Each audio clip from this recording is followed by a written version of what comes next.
Hey, Reggie. Hey, what's up, man? What's up? Hey, bro. Reggie was probably one of the most charismatic people that I think I've ever met. People just naturally were attracted to him. Reggie was working at his new job in the Quad City area. Hey, so how's the job going? It's going good. Yeah? How are the kids? Reg has 2 children. He has a son and a daughter.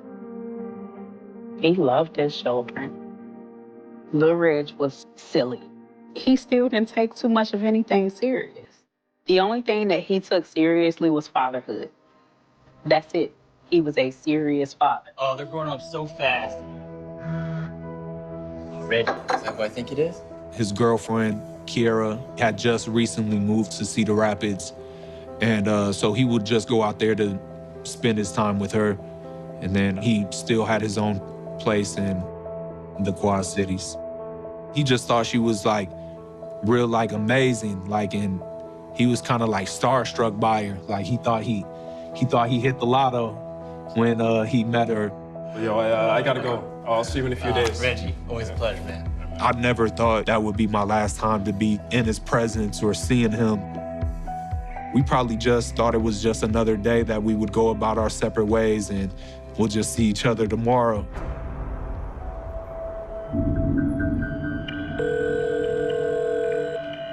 911. Hi, I'm at Come and Go on First Avenue. There was just a shot fired. A man was just shot. Okay, which Come and Go? 32nd Street and Come and Go. I think he got shot in the leg. They put him in a car. He's in a car. What kind of a car? Plate number? It's in a Monte Carlo. Is he breathing? Okay, I'm going to search paramedics.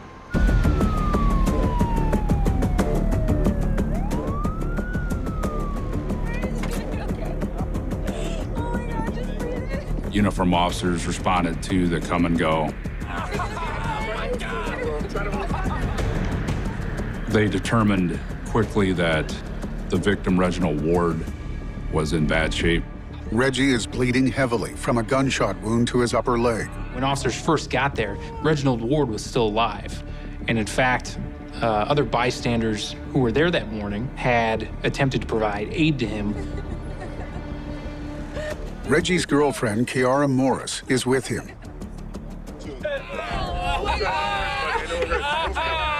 Officer Justin Kowinski is one of the first officers to arrive on scene. He gets a turbant, wraps it around the leg to apply pressure. They got paramedics that come on scene. The paramedics take over, and they're doing everything they can to try to stop this bleeding, but they can't. EMS rush Reggie to the ER for treatment. An officer drives Kiara to the hospital to be with him. By the time I got to Come and Go, the victim, Reginald Ward, had already been transported to St. Luke's Hospital. I was notified by officers at the scene that Reginald Ward had a lot of blood loss.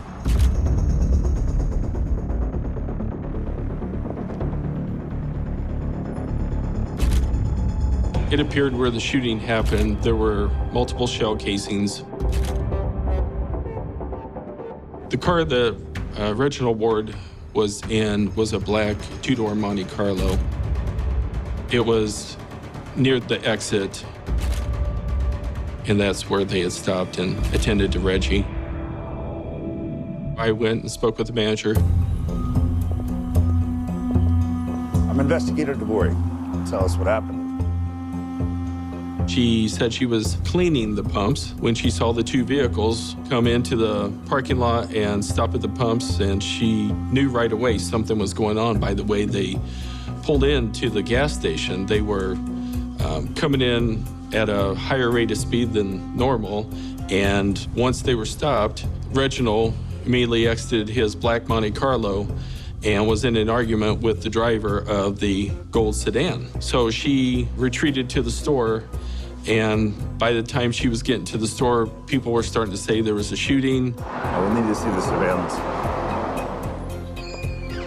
Come and Go should have the best surveillance video because the crime happened there. And it happened in a location where you think that the cameras would have caught the shooting. Start just before the incident. But there are cameras on this date in question of when the shooting occurred. There's a camera obstructed, and then another one of its cameras weren't even working. I can't see anything.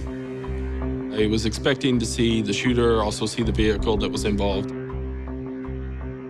Being an investigator and getting video surveillance that you would think would show the crime at a business, and it doesn't, can be very frustrating. Hey, I'll go speak to the girlfriend.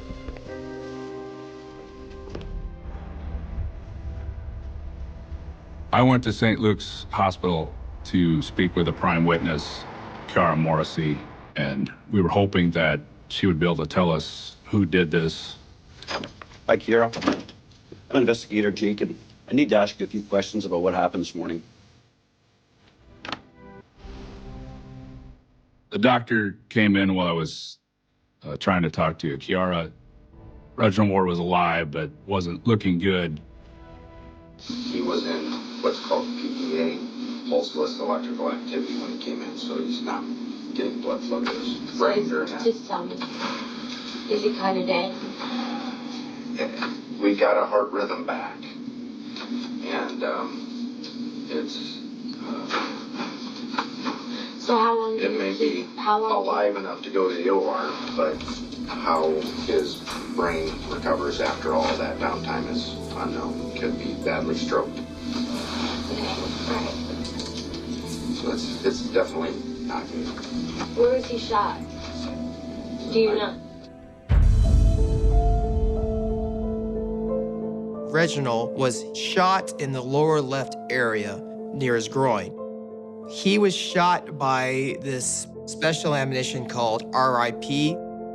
RIP, or radically invasive projectile ammunition. This ammunition is meant to cause as much damage to someone's internal organs as possible. This type of ammunition is not your normal 9mm ammunition that you would buy to go target shooting at a gun range.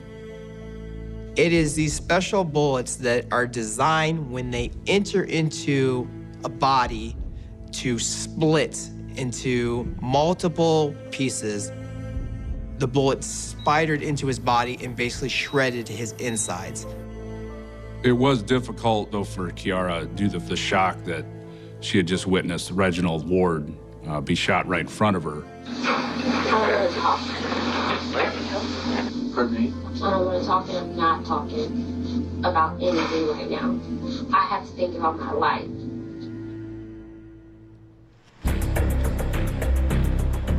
Investigators searched the area around the crime scene for more surveillance cameras. We start looking at businesses in the area, and one of the closest ones was Flowerama across the street.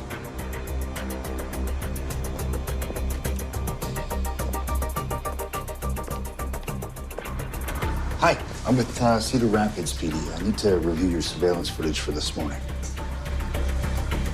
They had a camera that was pointing towards Come and Go, and it also gets the entrance and exit location off of First Avenue. Start just before 8 a.m.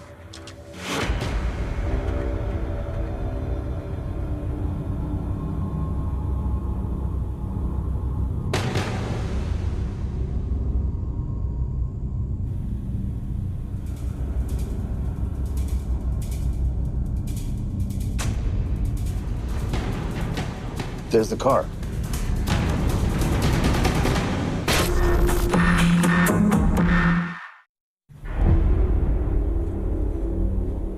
At 7:49 a.m., I observed Reginald Ward's black Monte Carlo entering the gas station. It was being followed very closely by a gold-colored sedan. They pull up to the pumps and stop.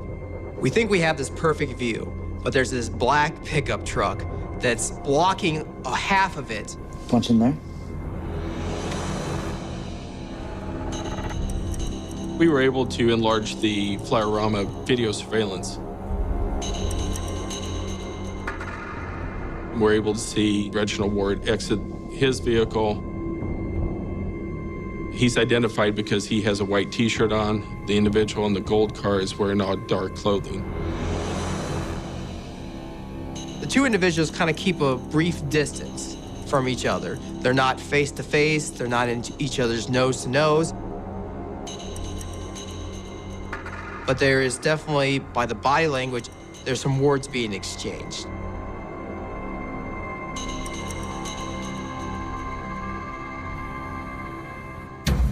Helps him back into the vehicle.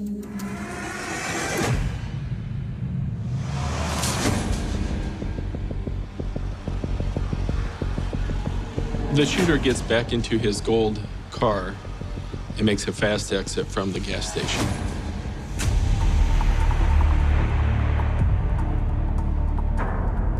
Kiara gets in the driver's seat with Reginald. She starts to go past the gas pumps, goes onto the southwest side of the gas station parking lot, abruptly stops.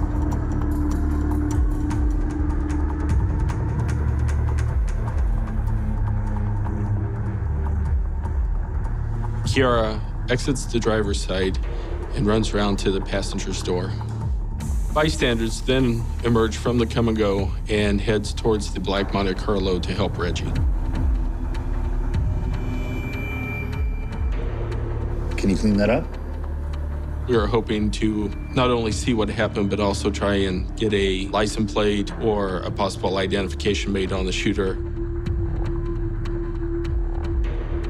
We were unable to get a license plate or description of the driver, but we were able to get a description of the gold color sedan. It was a Ford Fusion. Okay, thanks.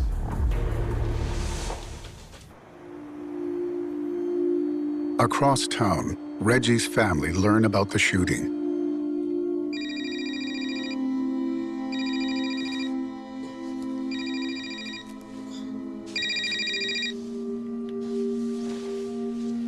Hello? My cousin called me.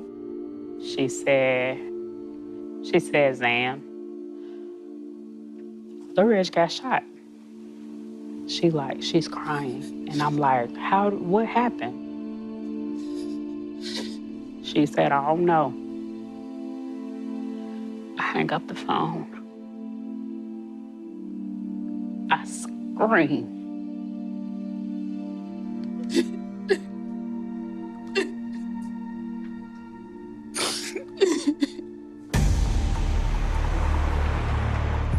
Investigators return to the hospital to speak to Kiara again. We asked her what happened that morning. Kiara said that she was on her way to work. She tells investigators that she and Reggie left her apartment together.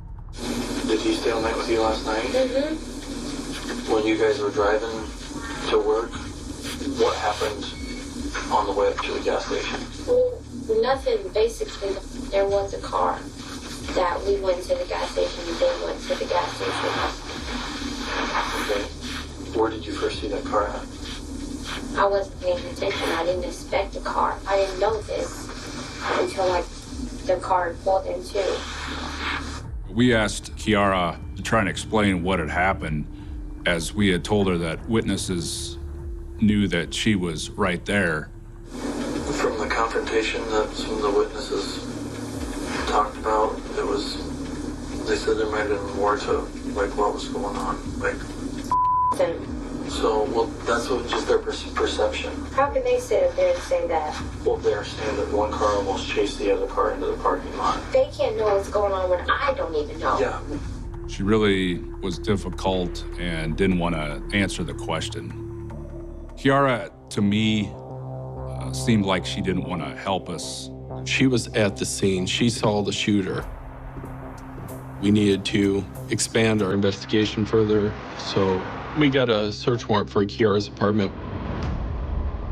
The night we did the search warrant at Kiara's apartment, we observed there was multiple surveillance cameras on the outside of her building and the local businesses. All right. Why don't you go check out these businesses? Huh?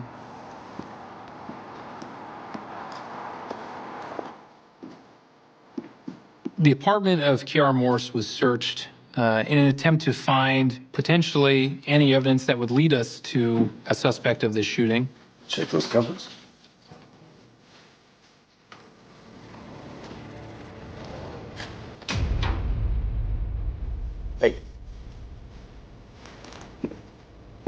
We located some 9mm ammunition in a drawer in the kitchen. The rounds found were different from the 9mm rounds that were actually used in the shooting.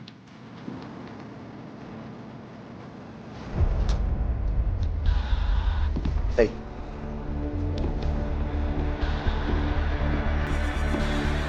We found a note that said, "I miss you," and it was signed Todrick.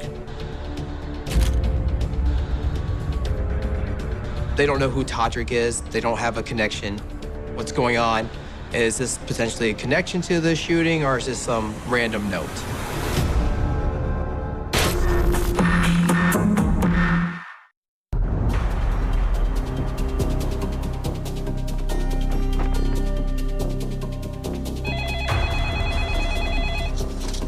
Jacob. The next day, we got a call from St. Luke's Hospital that Reginald Ward had been pronounced dead. When Reginald Ward died, we have something that went from a potential attempted homicide to a homicide case. The news of Reggie's death reaches his friends. I woke up and I seen some missed calls from my friend, and I called him back to see, you know, what was going on. I took it real hard. It really hurt. It was devastating. Reggie was like my little brother. Hearing something had happened to him, I kind of felt like it was on my watch. My cousin called me, and she said, "Zan, he gone." Oh my God. And I was like, what? What you mean he gone? She said, he gone. And she screamed. And I screamed. And I cried so hard. And I'm like, no.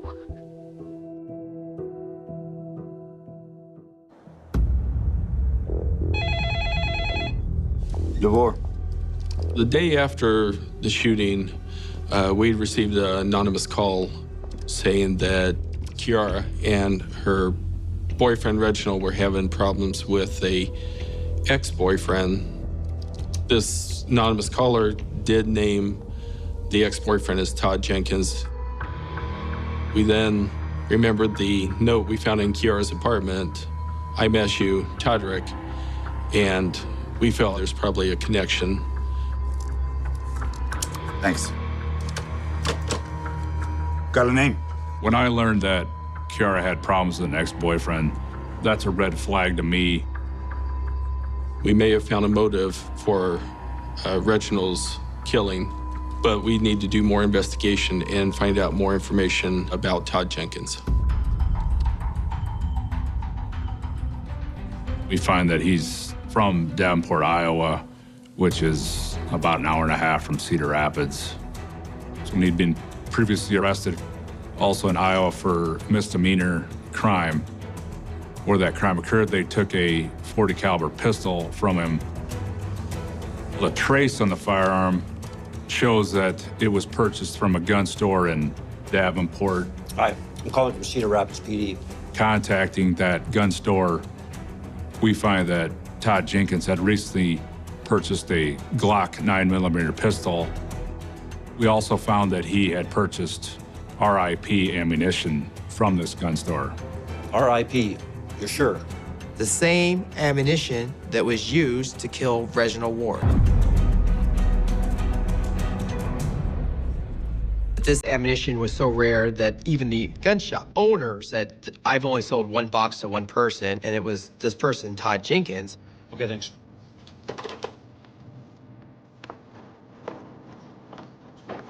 On Monday, November the 4th, we'd received video surveillance from Kiara's apartment building and local businesses. Hey, take a look at this.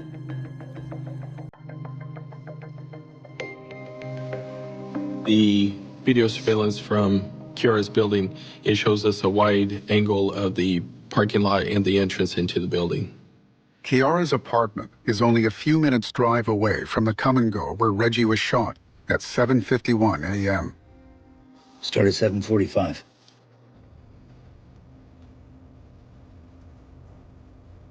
At 7:46 a.m. on the surveillance video,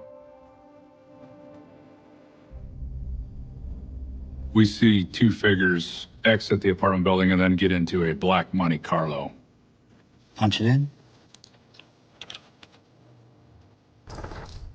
Those two individuals we see is Reginald Ward and Kiara.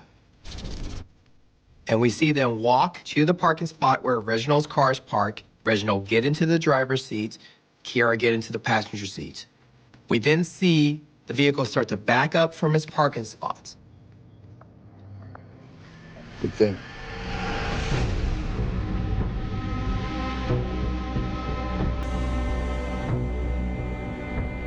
As Reginald and the black Monte Carlo back out away from their spot, on the corner of the building, I noticed a gold-colored sedan back up and head towards the black Monte Carlo. The Gold Ford Fusion pulls up so that each car could see who's in the other car. We see the black Monte Carlo leave the scene. At that point, the Gold Ford Fusion spins around and we see it speed out of camera in order to pursue this Monte Carlo. So after watching this surveillance footage, we now know that the gold-colored sedan was pursuing Reginald in his black Monte Carlo. We also have some footage from a local shop. Scooter's coffee shop sits on the east side of the building. This would be right beside the suspect vehicle. Started earlier to find out when the car arrives.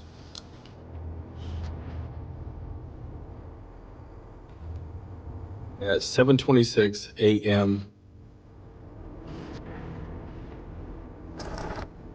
we observed the gold-colored sedan drive through the parking lot at Kiara's apartment building and pull into the Scooter's parking lot. See if they get out. The gold-colored sedan had parked and stayed there for 20 minutes, and the driver had not left this vehicle. The driver had parked and waited for Reggie and Kiara to leave. This wasn't an accidental shooting. This wasn't by mistake. That this was actually a planned out murder execution.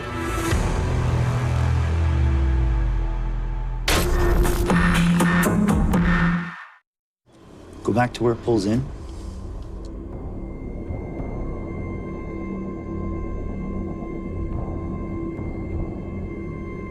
We observed the gold-colored sedan pull into a parking spot. Punch in there.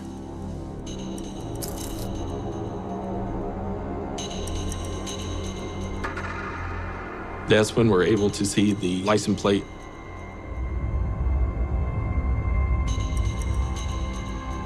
Check the license.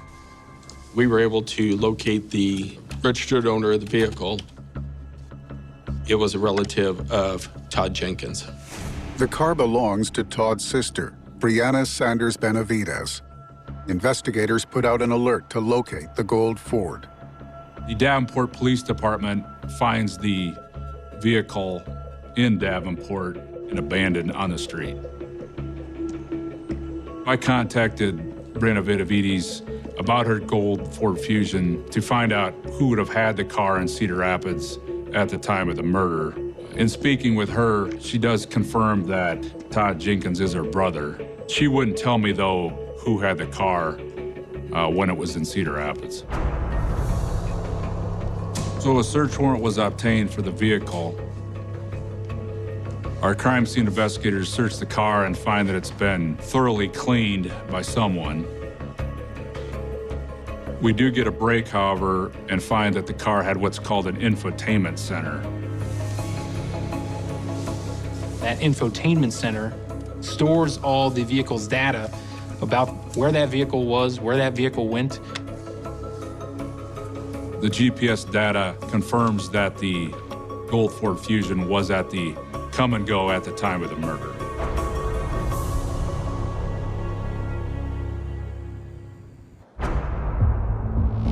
Investigators analyzed the Ford's movements before the murder for clues that could identify the shooter. At 5:58 a.m., the vehicle stopped at the intersection of First Avenue and 11th Street in Cedar Rapids. The vehicle stopped there for 2 minutes.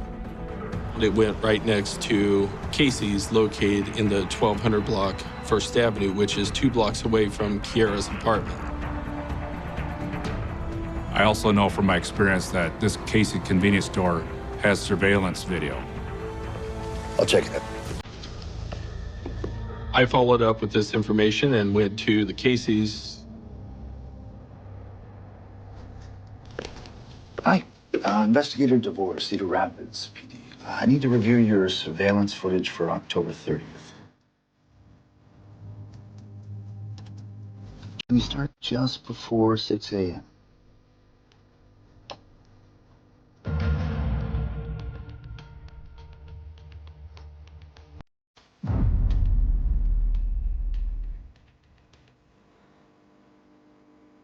At 5:58, we were able to see this Gold Ford Fusion on the front cameras. We're able to see the suspect get out, and then we see the suspect enter the store. Have you got any cameras inside?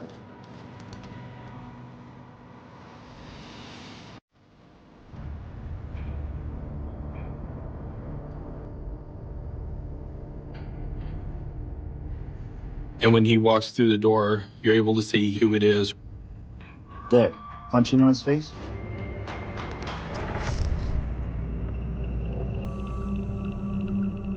I was able to cross-reference his face with a driver's license photo of Todd Jenkins.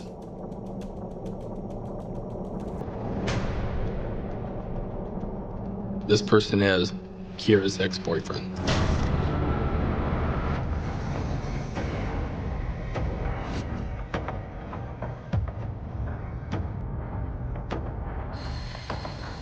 Todd Jenkins approaches the counter, cashes in 2 lottery tickets, then leaves the store.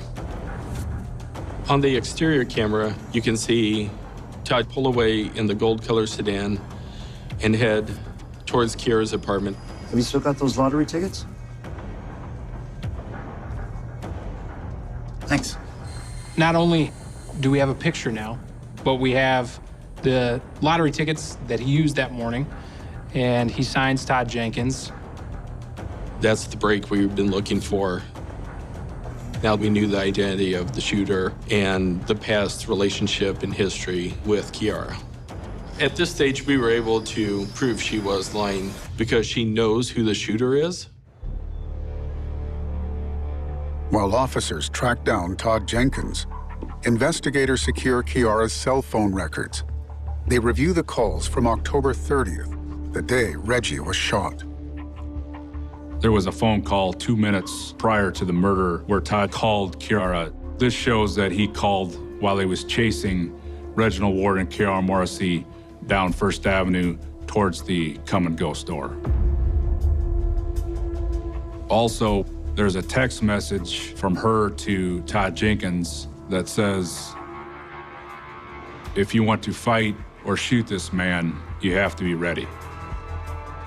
We realized Kiara was not telling the truth of what happened in the shooting.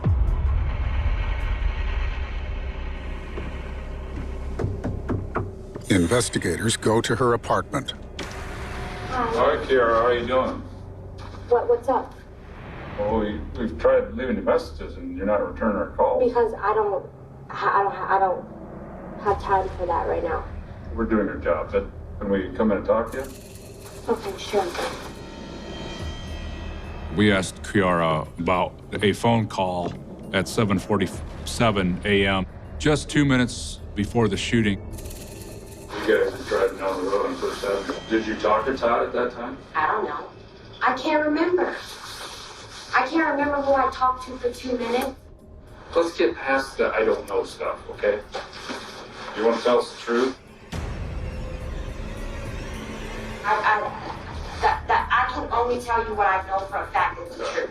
We asked her if she has spoke with Todd Jenkins since the shooting. Probably, yeah. Okay. Well, How many times do you think you've talked to him? I don't know. You I guys- talk to a lot of people. Well, I know you talk to a lot of people. You've told me that over and over. So, have you talked to him? Is he still in Davenport? I don't know.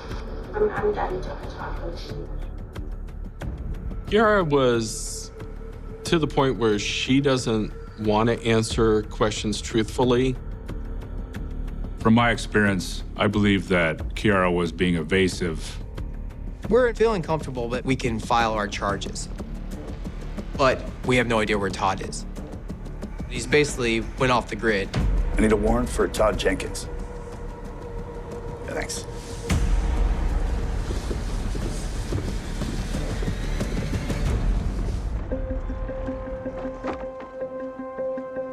When reviewing Kiara Morrissey's phone records further, I found that she had called the Quality Inn in Aurora, Illinois on March 7th.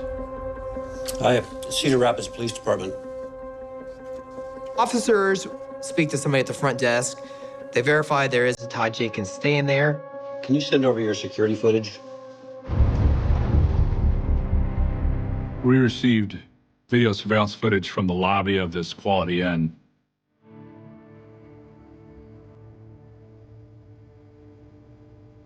Hey, take a look at this.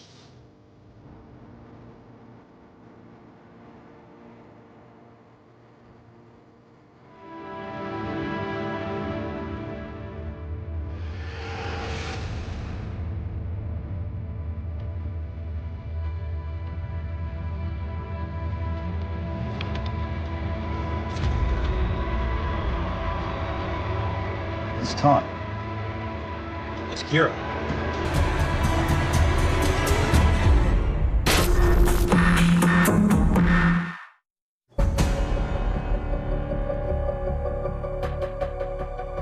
You can clearly see Todd Jenkins and Kiara Morrissey together in the lobby.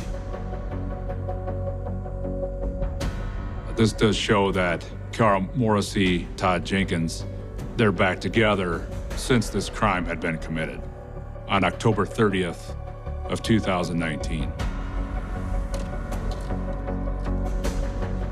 Put me through to the U.S. Marshal, Illinois office.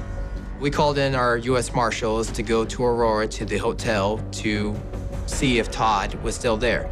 And Todd was at the hotel with Kira.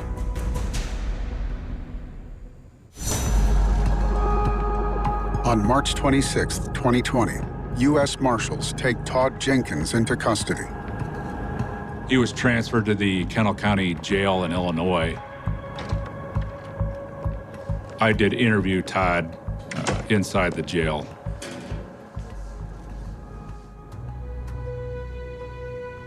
Well, I want to take you back to October 30th of 2019. Were you in Cedar Rapids that day? No, not. You weren't? No. You remember where you were that day? No, I was kind of hungover, so. Kind of hungover? Yeah. He would never admit that he was in Cedar Rapids. I later showed him a still photograph of him inside the Casey's store.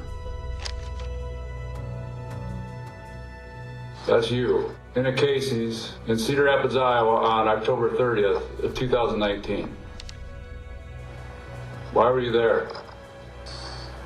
I don't know who that is, officer. Okay, well, that's you. Given all the evidence that had been gathered in this investigation, I knew that Todd Jenkins was lying. The investigation clearly showed that he was the killer of Reginald Ward. We had charged Kiara with accessory after the fact. However, we came up with this proffer agreement where Kiara testified in court. We were willing to dismiss the charge against her. Since she cooperated, part of her deal was we decided to dismiss the case against her so she has no charges she had no punishment and that she was free to go. Investigators find no evidence that Brianna Sanders Benavides, Todd's sister and the owner of the Ford Fusion, had any knowledge of or involvement in Reggie's murder. She is charged with no crimes. In May 2021, Todd Jenkins waives his right to a jury and opts for a bench trial.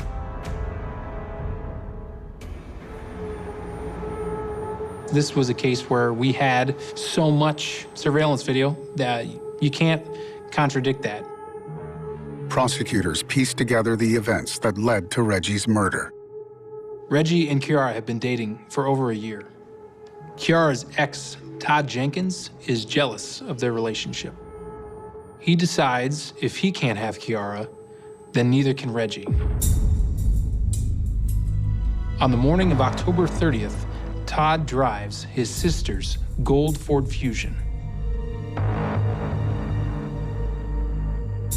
He parks at Scooter's Coffee under Kiara Morris's apartment building.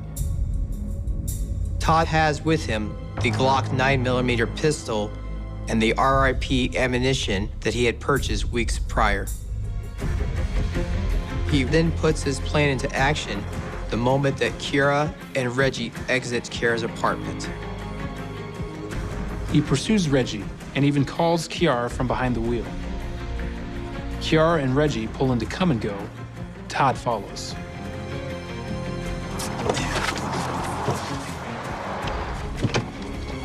What's up, man? What you doing with my girl, bro? What's up? What's up? Todd confronts Reggie and then shoots him.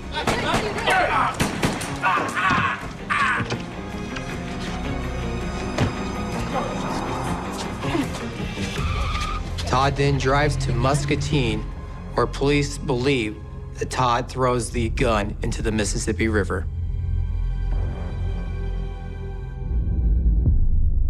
A judge finds Todd Jenkins guilty of first-degree murder. On September 29, 2021, Todd Jenkins is sentenced to life without parole. The surveillance video was invaluable in this case. It allowed us to piece together this crime to see how aggressive Todd was in his pursuit that day of Reggie and how set he was that he was going to confront Reggie that day and kill him because of his jealousy. Building the case against Todd Jenkins. We would not have got this conviction, and I don't know if we would have got charges filed and ever resolved the case without surveillance footage.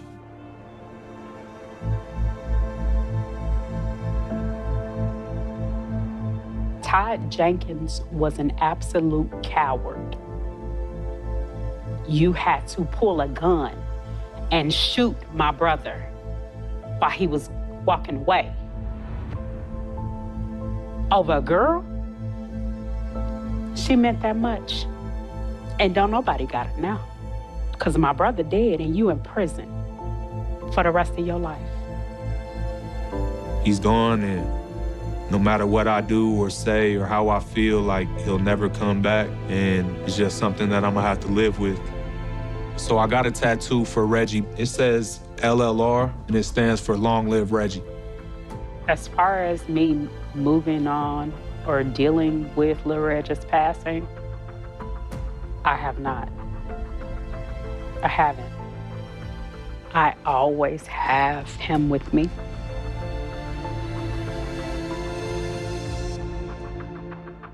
Always. I haven't moved on. And I don't know if I can.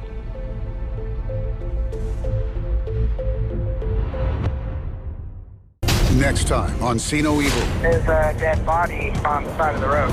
It was very clear that she had been beaten up. Surveillance footage was really paramount in this investigation. Where'd you go? I'm sure. Well, the camera doesn't lie.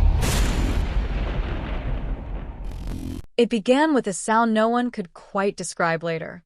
Not a scream, not a crash, just a sharp, sudden noise that split the quiet Illinois night and then vanished as if it had never existed. The kind of sound that wakes someone for a moment, makes them glance at the clock, and then drift back to sleep, assuming it was nothing. But in the town of Maple Ridge, population barely 12,000, that small sound would echo for decades. Because by morning, someone would be gone. October 14th, 2003. The air over central Illinois carried the first bite of autumn. Leaves scraped across quiet sidewalks. Porch lights glowed in soft yellow halos.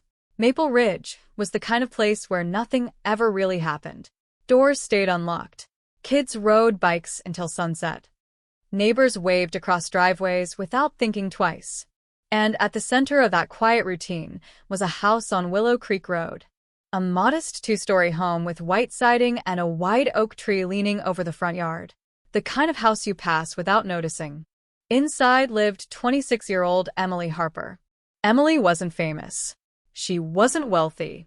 She wasn't the type of person anyone expected to see on the evening news. She worked mornings at the local elementary school as a teacher's aide. Afternoons, she helped her mother run a small flower shop on Main Street. Friends described her the same way every time reporters asked. Kind. Reliable. Quiet. The kind of person who returned shopping carts in the parking lot. The kind of person who remembered birthdays. The kind of person who never caused trouble. Which is why, when Emily didn't show up to open the flower shop that morning, her mother assumed something simple had happened. Maybe she overslept. Maybe her car battery died. By 9:30 a.m., the phone call started. Emily's cell phone rang again and again. No answer. At 10:15, her mother drove to the house on Willow Creek Road. The front door wasn't locked. That was the first detail that would bother detectives later. Inside, everything looked normal. Almost too normal. Emily's purse sat on the kitchen counter. Her car keys beside it. A half-finished mug of coffee had gone cold near the sink. The television in the living room was still on, playing a morning talk show to an empty couch. And upstairs, the bed had been slept in. But Emily Harper was gone. No note. No message. No sign she planned to leave. Just absence. At first, police treated it like a missing adult case. Maple Ridge officers were polite, calm, methodical. Adults disappeared sometimes. Arguments happened. People left town. But by that afternoon, something started to feel wrong. Emily's car was still parked in the driveway. Her phone was still in the house. Her wallet still contained cash and credit cards. No one leaves like that. By evening, officers began walking the property. That's when they noticed the back door. It stood slightly open. Not wide. Just enough to move quietly through. And outside, in the damp autumn grass, investigators saw something that would haunt this case for years. Footprints. 2 different sets. One smaller. One larger. Both leading toward the wooded trail behind the property. The woods behind Willow Creek Road stretched for miles. A patchwork of narrow paths, abandoned farm fences, and dense thickets locals used for jogging or walking dogs. Search teams moved in with flashlights. They combed the trail for hours. They found nothing. No clothing. No struggle. No blood. Just the cold rustle of leaves and the distant hum of highway traffic miles away. By midnight, the Maple Ridge Police Department made the call that would change everything. Emily Harper was no longer just missing. She was the center of a potential crime. The next morning, the story exploded across local news. Maple Ridge woman vanishes overnight.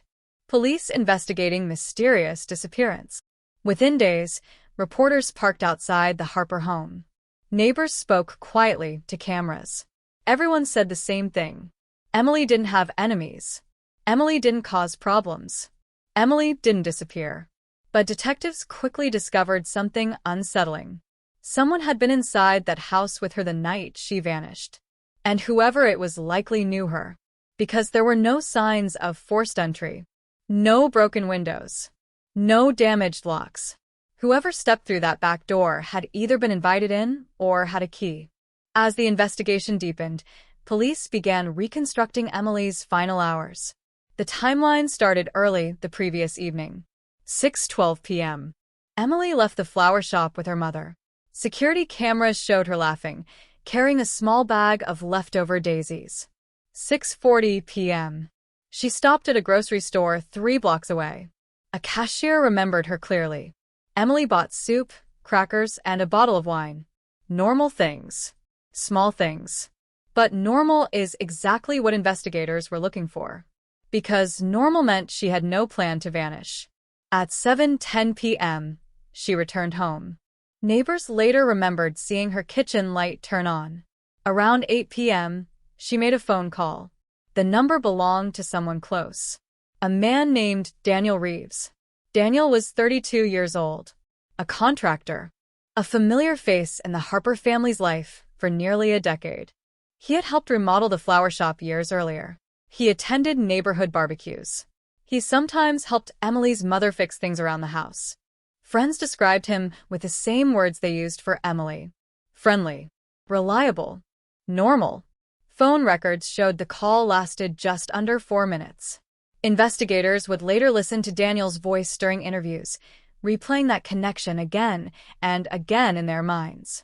Because Daniel Reeves would eventually become the last confirmed person to speak with Emily Harper before she vanished. But at the time, he wasn't a suspect. He was simply someone detectives needed to talk to. And when officers knocked on Daniel's door 2 days later, he appeared calm, concerned, almost shocked. He told them the same thing he later repeated on camera for reporters. He hadn't seen Emily in days. Their phone call had been simple. She asked if he could look at a loose railing on her back porch sometime that week. He said sure. That was it. No argument. No plans to meet that night. Nothing unusual. Detectives wrote it down. For the moment, Daniel Reeves remained exactly what he appeared to be, a helpful family friend. But while interviews continued, something strange began circulating around Maple Ridge. Rumors. Small details whispered in grocery store lines and school parking lots. Because a neighbor down the street had remembered something that didn't quite fit. Around 10:30 the night Emily disappeared, she had stepped outside to take out the trash. And while standing at the curb under the streetlight, she noticed a pickup truck parked near the Harper house. The truck didn't belong to Emily. It wasn't parked in the driveway. It sat half hidden beneath the shadow of the oak tree. Engine off. Lights off. Someone inside. At first, the neighbor didn't think much about it. But when reporters asked days later if she'd seen anything unusual that night, the image came rushing back. Dark pickup. Parked too long. Someone watching. Police immediately checked vehicle registrations in the area. They compared descriptions. But Maple Ridge was filled with trucks. Hundreds of them. White trucks. Black trucks. Blue trucks. The description was too vague. Too late. Too uncertain. And yet the image lingered. A truck waiting quietly outside Emily Harper's home just hours before she disappeared into the cold October night. Days turned into weeks. Search teams returned to the woods again and again. Divers checked nearby ponds. Volunteers walked miles of farmland. Nothing. No Emily. No body. No answers. The story slowly shifted. What had begun as a missing person case hardened into something colder, darker. A phrase investigators rarely used publicly but whispered often behind closed doors. Cold case in the making. Because as November crept closer and the leaves fell from the trees around Willow Creek Road, the evidence began to disappear. Footprints washed away by rain. Scents lost to time. Witness memories fading. And somewhere, beyond the quiet streets of Maple Ridge, the truth waited in silence. Hidden. Patient. And for the next 20 years untouched. By the third week, the quiet town of Maple Ridge had changed in a way no one could fully explain. The streets looked the same. The grocery store opened every morning at 7. Kids still walked to school under the fading leaves of October. But something had shifted beneath the routine, something invisible and heavy. Conversations lowered to whispers when strangers walked by. Porch lights stayed on later at night. And every time a pickup truck rolled slowly down Willow Creek Road, someone noticed. Emily Harper's disappearance had settled over the town like a fog that refused to lift. Inside the Maple Ridge Police Department, the investigation had already taken on a different tone. The first wave of optimism, the belief that Emily might have left voluntarily, or that she would turn up somewhere safe, had quietly faded. Detectives no longer spoke in hopeful phrases. Instead, they stared at timelines, call logs, and maps spread across a long conference table, trying to make sense of a night that refused to reveal its secrets. The first major breakthrough seemed promising. Phone records. Detectives reconstructed Emily's entire evening through the digital trail left behind by her cell phone. Each call, each text, each signal tower the phone briefly touched before it went silent. At 8:02 p.m., she had called Daniel Reeves. 4 minutes. That call had already been confirmed, but what happened afterward began raising questions. At 8:31 p.m., Emily sent a text message. The recipient was a friend named Laura Jensen, a co-worker from the flower shop. The message was short. Thinking about watching that movie tonight. You still have the DVD? Laura replied at 8:34. Yeah, I've got it. Come grab it whenever. Emily never responded. Investigators stared at that message longer than any other piece of evidence, because the tone felt normal, casual, completely ordinary. Someone planning to disappear, someone fearing danger, does not text about borrowing a movie, which meant something else had happened after that moment. Something sudden. Something that interrupted her life mid-sentence. Detectives then moved to the next piece of the puzzle. Neighbors. In small towns, witnesses are rarely formal. They are fragments of memory scattered across dozens of people who saw something briefly without realizing its importance. A man walking his dog. A teenager driving home from work. A woman watering plants. One by one, officers returned to the houses surrounding Willow Creek Road, asking the same questions again and again. Did you hear anything? Did you see anyone? Did any vehicles pass by late that night? Most answers were the same. No. Nothing. But around day 22 of the investigation, one small detail emerged from a conversation that had already happened twice before. The neighbor who had mentioned the pickup truck called the police again. This time she sounded more certain. The truck, she said, had a dent. A small dent in the rear bumper. She remembered it because when the vehicle pulled away, the streetlight briefly reflected off the damaged metal.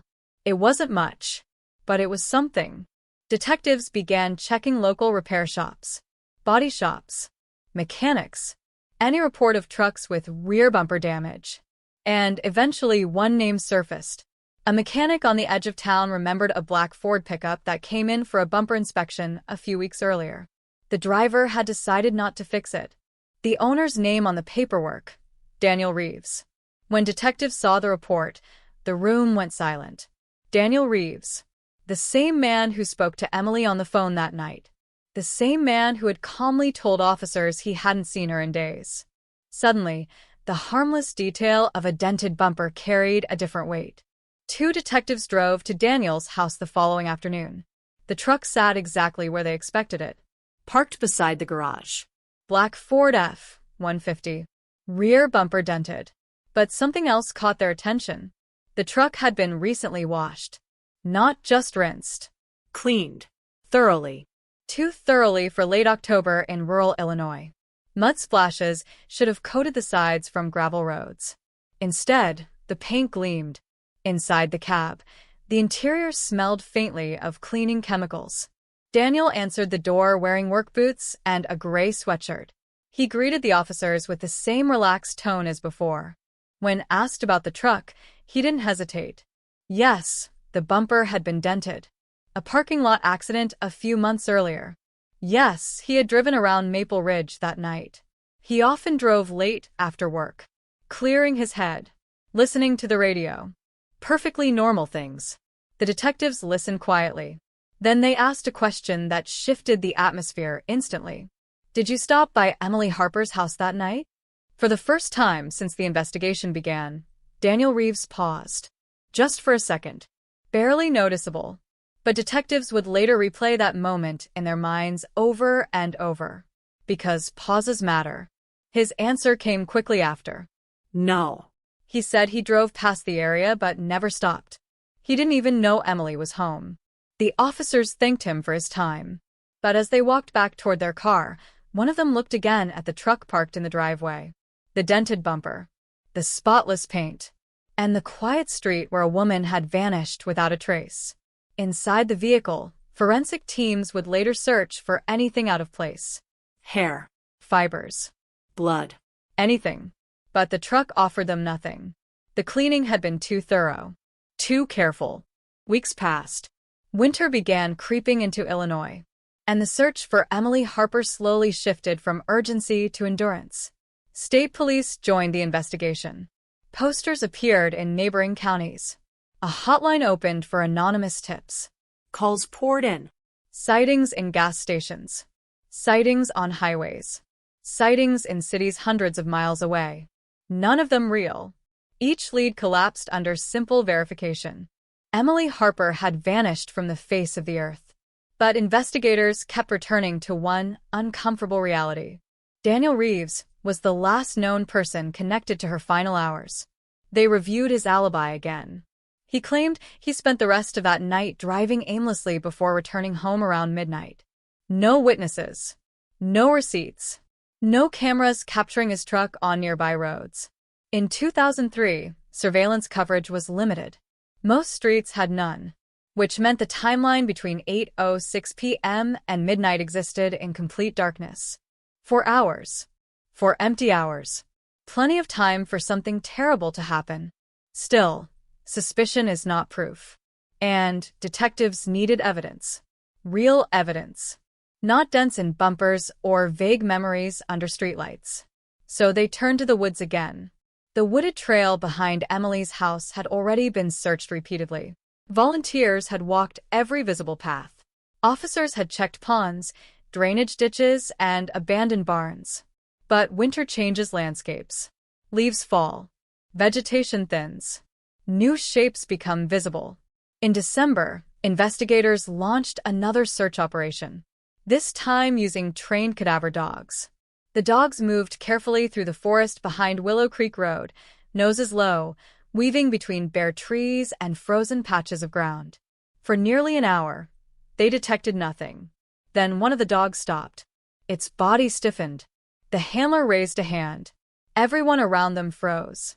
The dog circled a patch of earth near an old barbed wire fence that marked the boundary of an abandoned farm.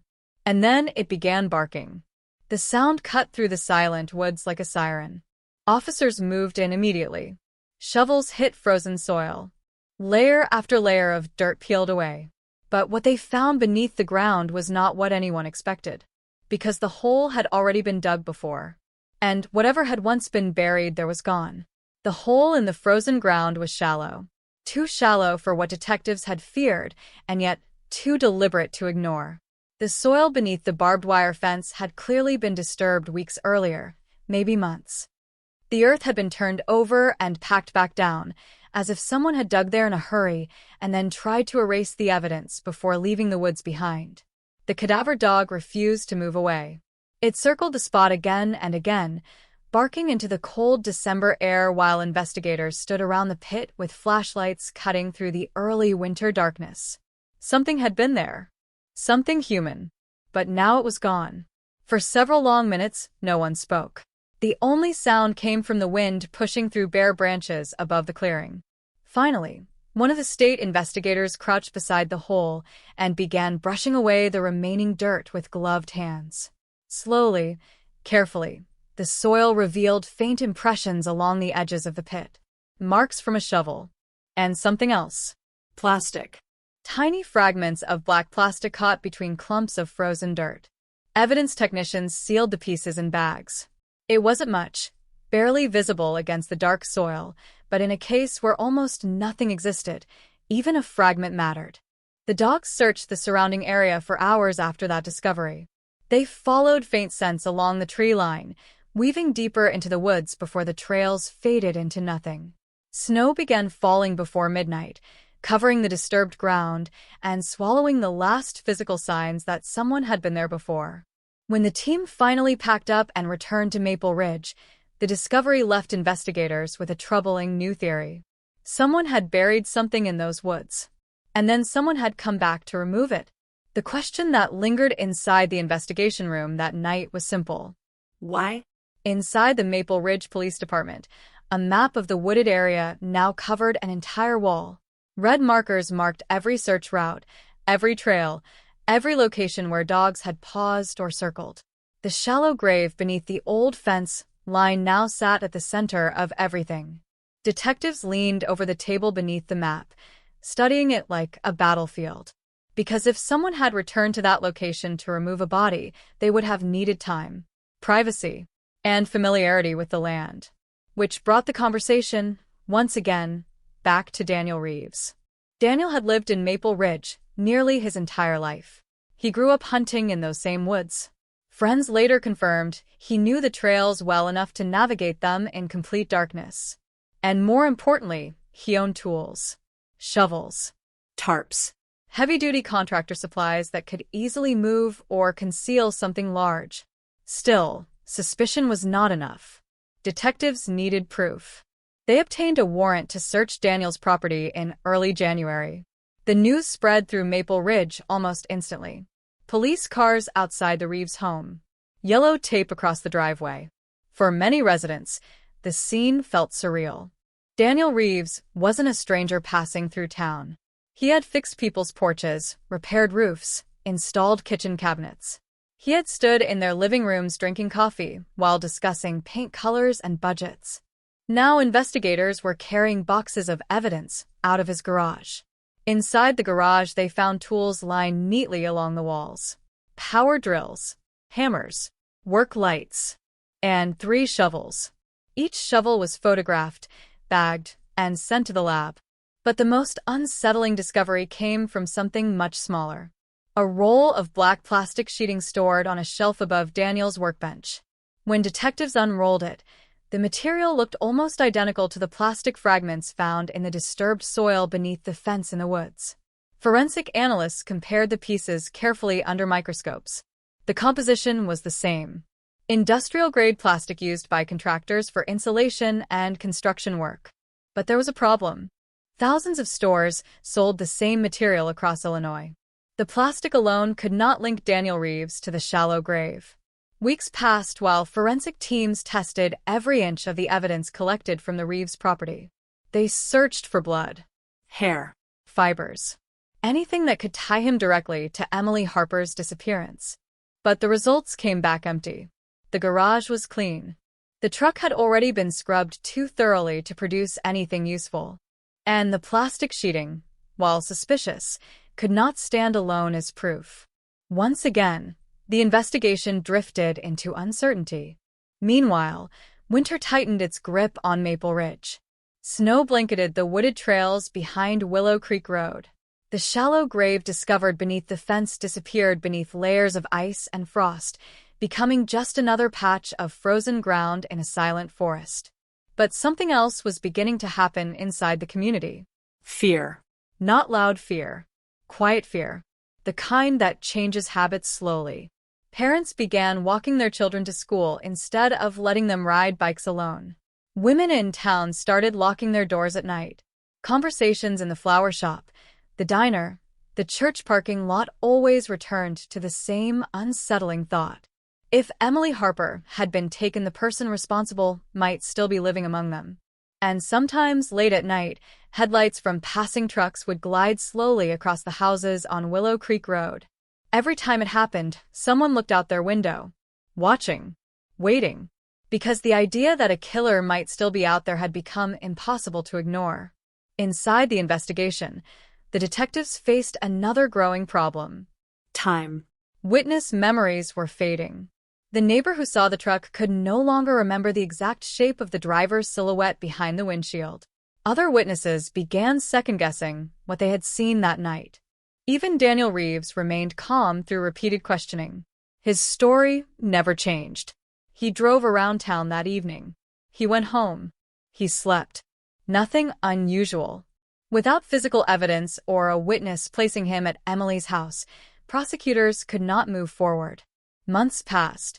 Then spring arrived. Snow melted from the fields around Maple Ridge. The woods behind Willow Creek Road slowly came back to life. Grass pushed through damp soil. Birds returned to the tree line where investigators had once stood digging into frozen earth. And with the thaw came one more search. In April of 2004, state police brought in ground-penetrating radar to examine the area around the disturbed grave site. The machine rolled slowly across the forest floor, scanning beneath the surface for hidden anomalies. For hours it detected nothing unusual. Then, just 30 yards from the original hole, the radar picked up something strange. A rectangular shape buried beneath nearly 3 feet of soil. The team stopped immediately. Shovels returned. The digging began again. Layer by layer, damp earth was removed until the outline of something solid appeared beneath the surface. Wood. Old wood. As the soil fell away, the shape became clearer.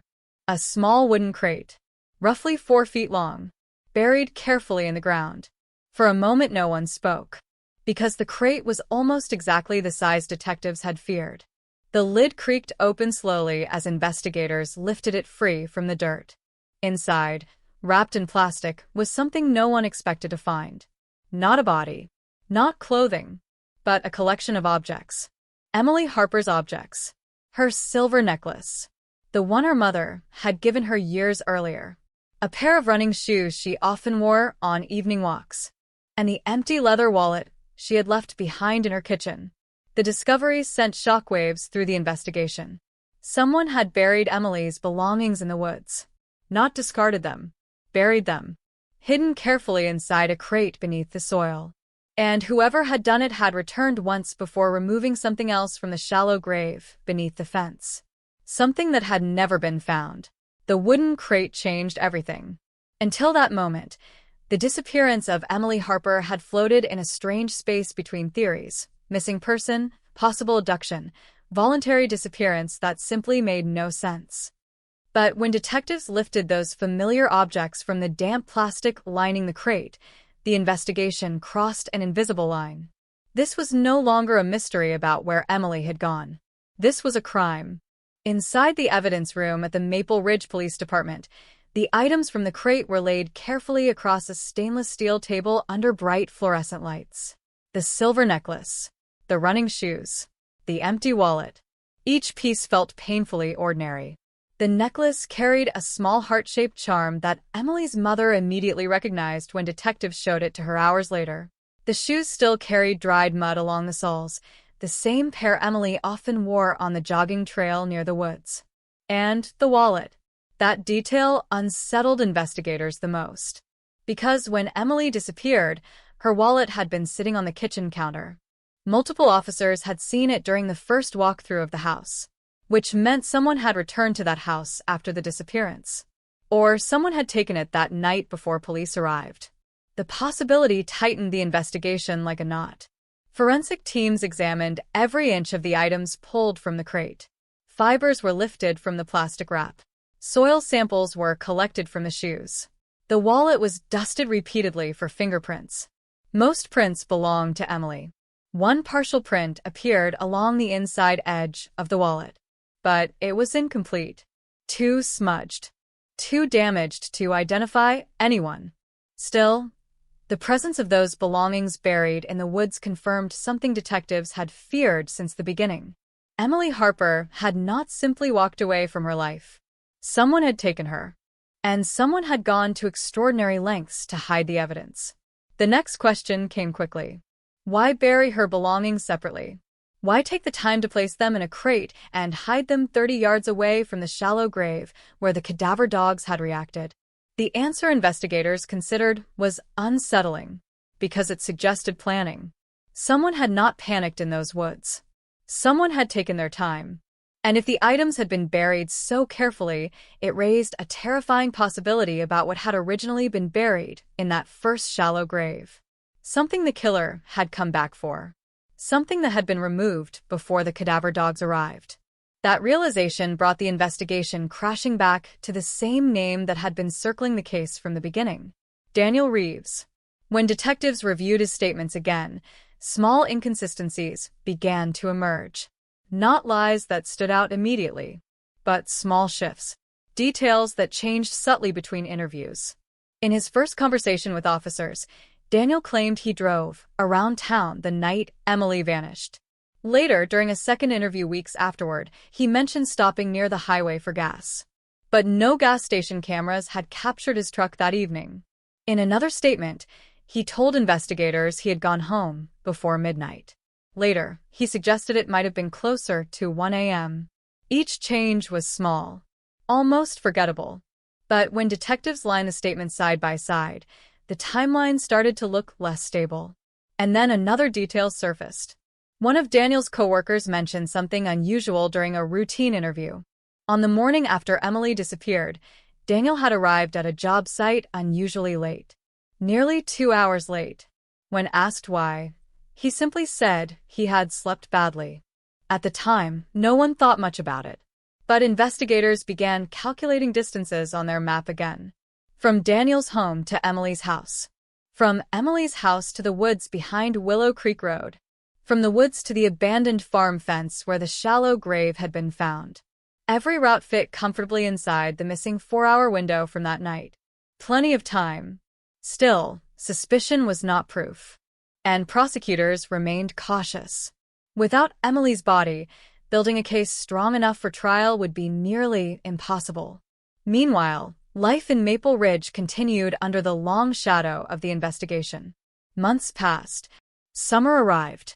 The woods behind Willow Creek Road filled again with green leaves and thick brush, slowly swallowing the scars left behind by search teams and excavation sites. But for Emily's family, time moved differently. Inside the Harper home, her bedroom remained untouched.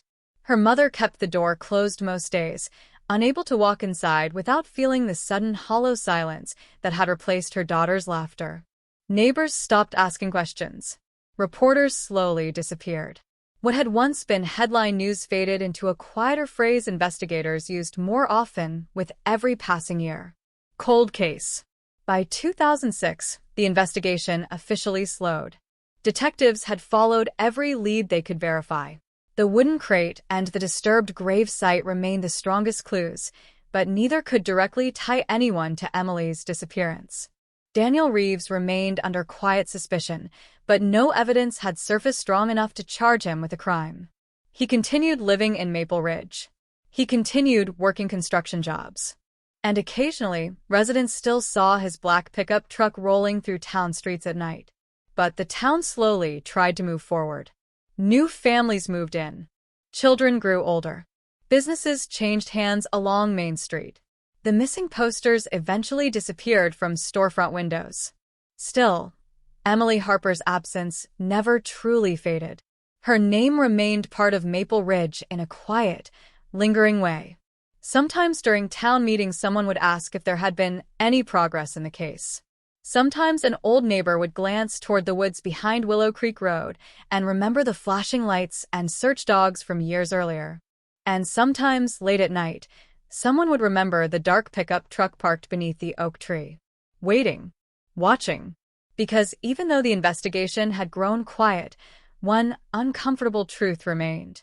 Someone in Maple Ridge knew exactly what had happened that night in October 2003.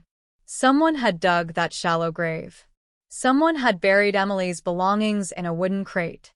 And someone had returned to the woods before the police arrived, removing the most important piece of evidence of all. Emily Harper herself. Years passed. Nearly a decade. The case files gathered dust inside storage cabinets at the county evidence facility. The detectives who originally worked the investigation retired or transferred to other departments. But one box remained sealed with a red tag. Inside that box were the plastic fragments from the disturbed grave. And the roll of black sheeting taken from Daniel Reeves' garage. Two pieces of evidence that had never quite stopped bothering the investigators who first handled them. Because deep down, many of them believed the same thing. The truth about Emily Harper had always been close. Painfully close. But just out of reach. And somewhere in Maple Ridge, the man who knew the full story was still walking free. The wooden crate changed the direction of the investigation in a way no one inside the Maple Ridge Police Department could ignore. For months, the disappearance of Emily Harper had drifted through uncertainty, through speculation, through theories that collapsed one by one under the weight of missing evidence. But when those personal belongings surfaced beneath the forest floor, the illusion that this might still end as a missing person mystery vanished completely. Someone had hidden those items.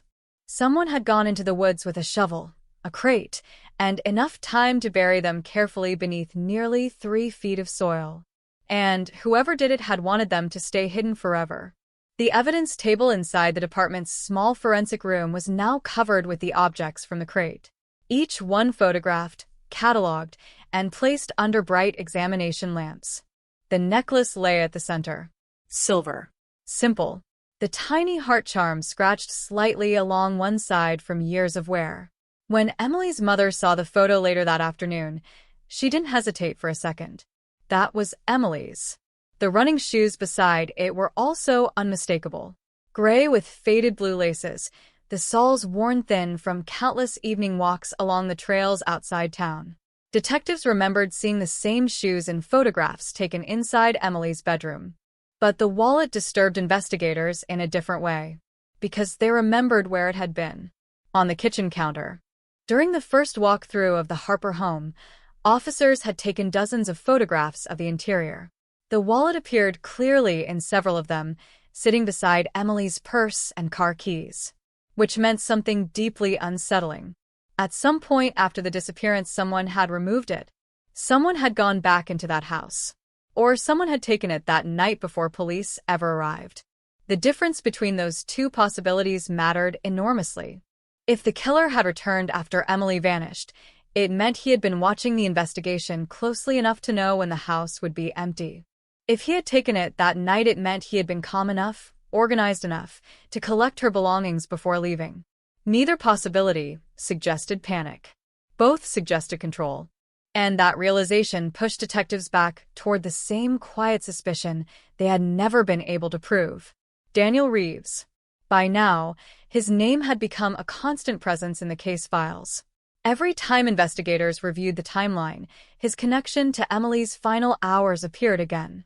The phone call, the dented pickup truck seen outside the house, his familiarity with the woods, his lack of a solid alibi. Still, the investigation had never produced anything strong enough to hold him legally responsible. Until the crate. Now detectives wondered if they had overlooked something during the first search of his property. They reopened the evidence logs from the January warrant executed at Daniel's garage. Photographs of the tools, the plastic sheeting, the workbench, the storage shelves, all of it spread across the conference table again. Forensic technicians had already compared the plastic fragments found in the disturbed grave to the roll discovered in Daniel's garage. The chemical composition matched. But that alone wasn't enough. Thousands of construction sites across Illinois used the same material. What investigators needed was something more precise. Something that could tie those fragments directly to Daniel Reeves' supply. So the plastic was sent back to the state crime lab for deeper analysis. Microscopic striations. Manufacturing marks. Batch signatures left during the industrial extrusion process. The process would take weeks. While the lab worked, detectives returned once again to the woods behind Willow Creek Road. The crate had been buried roughly 30 yards from the shallow grave where cadaver dogs first alerted. That distance kept bothering them. Too far to be random. Too close to be coincidence.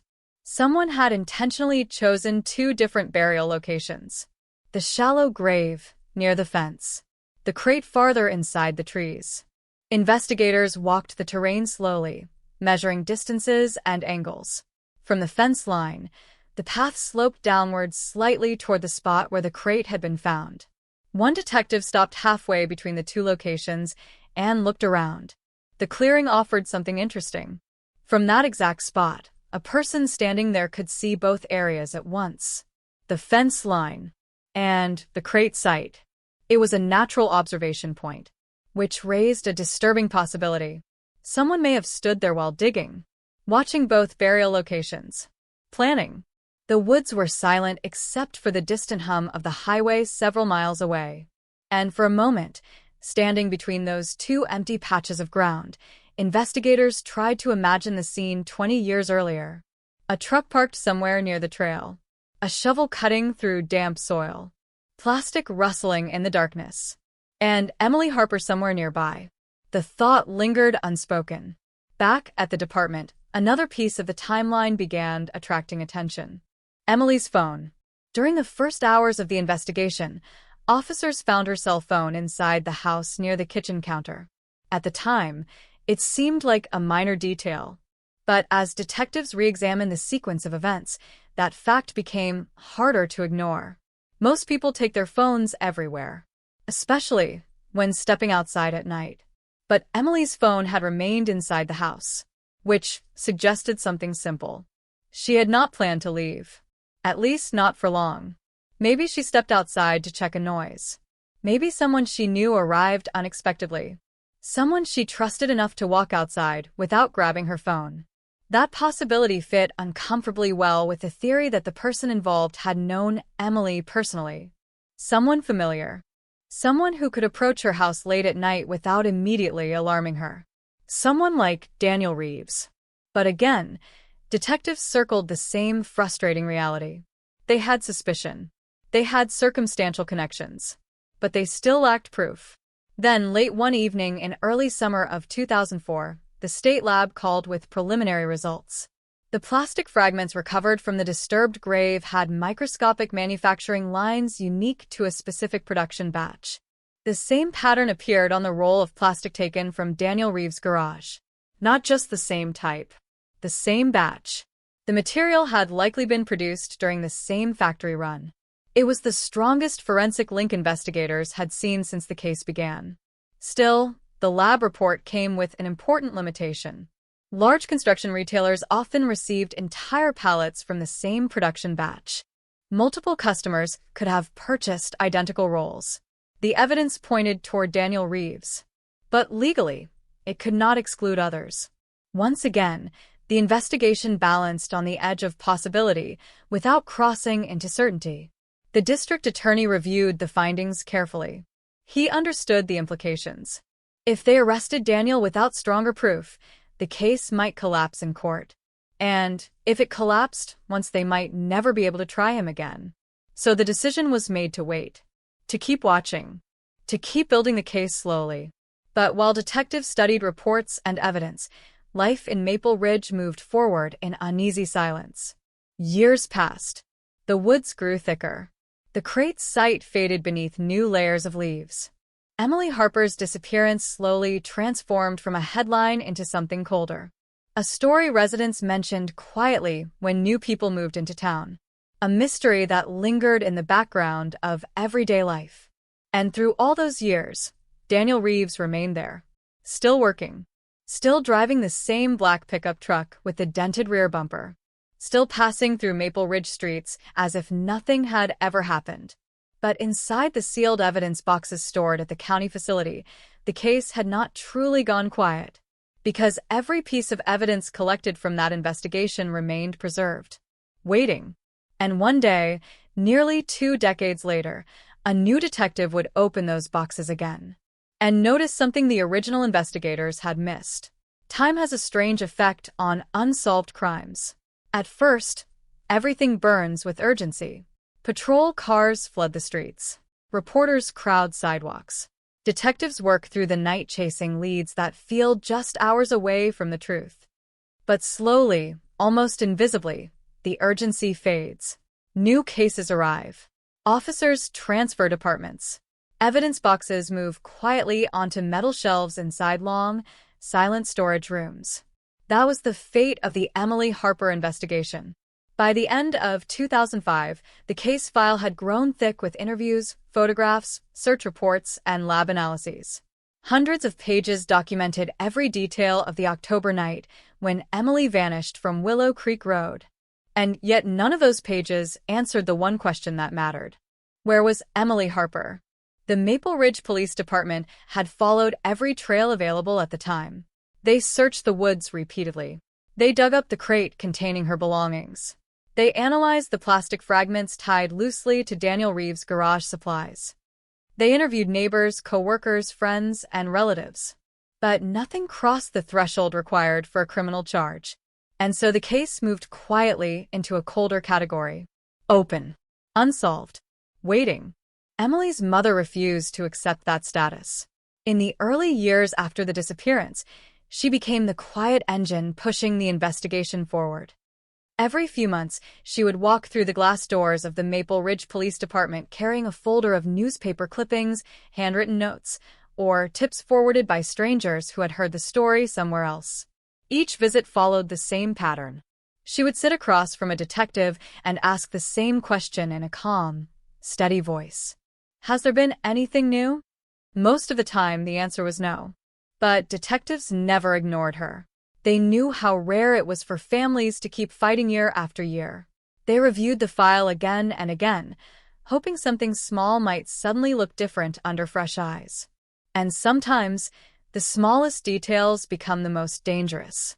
In 2006, nearly 3 years after Emily vanished, one of the original investigators revisited Daniel Reeves' timeline once again. He had done it dozens of times before, mapping the hours between Emily's last phone call and the early morning when her mother found the house empty. But this time he focused on something slightly different. Fuel. Daniel had claimed he drove around town for hours that night, listening to the radio, clearing his head. But trucks burn gas. A lot of gas. So the detective began calculating distances.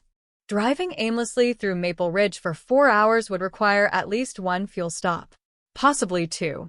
Yet investigators had never found a receipt, a credit card transaction, or a surveillance image showing Daniel's truck at any gas station that night, which meant something simple.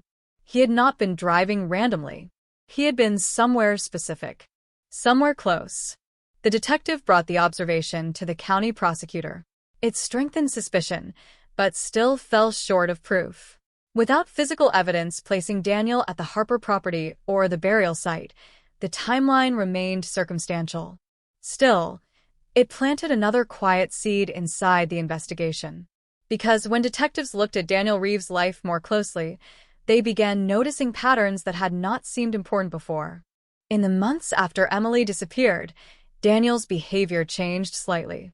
Not dramatically, just enough for people who knew him well to notice. He stopped attending neighborhood gatherings. He declined invitations to community events. He spent more time working outside town on construction projects in neighboring counties. At first, no one connected those changes to the disappearance. But when detectives interviewed his co-workers again years later, one of them mentioned something odd. Daniel had taken several days off work in November 2003. Not immediately after Emily vanished, but nearly 3 weeks later. The timing caught investigators' attention instantly, because that was exactly when cadaver dogs had discovered the disturbed grave site near the barbed wire fence. 3 weeks after the disappearance. 3 weeks after something had been buried. And just days before the dogs would eventually search the area. Had someone returned to remove the body? The theory wasn't new. But now it carried a strange alignment with Daniel's unexplained absence from work. Still, once again, suspicion alone could not reopen the case officially. And so time continued moving forward. By 2008, Maple Ridge looked almost identical to the quiet town it had always been. New families had moved into several homes along Willow Creek Road. Children who had once ridden bicycles past the Harper house were now teenagers preparing to leave for college. Emily's story slowly shifted into something that belonged to the town's past. But not everyone forgot. Some nights, when people passed the wooded trail behind Willow Creek Road, they still glanced toward the trees. Because everyone remembered the shallow grave. Everyone remembered the wooden crate. And everyone remembered the black pickup truck seen beneath the oak tree. Meanwhile, Daniel Reeves remained part of Maple Ridge life. He continued working construction jobs across central Illinois. Occasionally, he appeared in town hardware stores buying supplies. Sometimes people saw him filling his truck at gas stations along the highway. To most residents, he looked exactly like what he had always been. Just another local contractor. But inside the quiet corners of the police department, the case file never truly closed. Detectives still kept Daniel's name highlighted inside their reports. If new evidence ever appeared, they knew exactly where to look first. Then, in the spring of 2011, something unusual happened. A fisherman walking along the Sangamon River, nearly 20 miles from Maple Ridge, called local authorities after spotting something tangled in reeds along the waterline. At first glance, the object looked like an old tarp. Dark. Weathered. Partially buried in mud. But when deputies arrived and pulled it free from the riverbank, they discovered something far more unsettling. The tarp had been wrapped tightly around a bundle of fabric and plastic. The bundle was heavy, heavier than clothing alone. And as officers carefully cut the bindings away, the smell told them everything they needed to know. Human remains. The body had been in the river for years, long enough for the water and mud to erase many identifying features. But the discovery immediately triggered a familiar reaction inside the regional police network. Because Illinois investigators rarely forget their cold cases. Within hours, Maple Ridge detectives were notified. The remains were transported to the state forensic lab.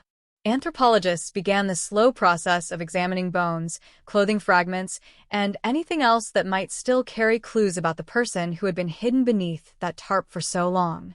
For several tense days, one question hung over the investigation. Could this be Emily Harper? If it was, the case would finally move forward. If it wasn't, the mystery would continue.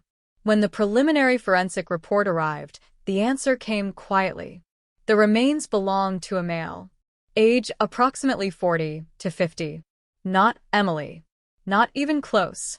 The discovery closed one door and opened another. Because now investigators had a different question. Who had been hidden in that tarp? And why had the body been left in the river only 20 miles from Maple Ridge? At first, the two cases seemed unrelated. But detectives studying the reports noticed something unusual. The tarp used to wrap the remains looked strikingly similar to the industrial plastic sheeting found in Daniel Reeves' garage years earlier. Thick, black, construction grade, the same material. And suddenly, the quiet cold case of Emily Harper began stirring again. When the remains from the Sangamon River were first discovered, the connection to Emily Harper's disappearance seemed unlikely. The body belonged to a man. The estimated age didn't match anyone in Maple Ridge, known to be missing. And the riverbank where the fishermen had made the discovery sat nearly 20 miles from the wooded trails behind Willow Creek Road. At first glance, it looked like a completely separate investigation. But cold cases have a way of intersecting in unexpected ways, especially when time allows small overlooked details to resurface. Inside the state forensic lab, investigators continued examining the materials that had been wrapped around the body. The plastic tarp had been folded several times and bound tightly with industrial zip ties.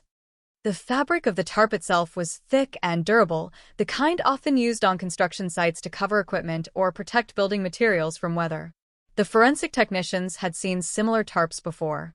And when they ran the material through the same microscopic analysis used years earlier on the plastic fragments from Emily Harper's case, something immediately caught their attention. The pattern. Tiny manufacturing ridges embedded into the plastic during production.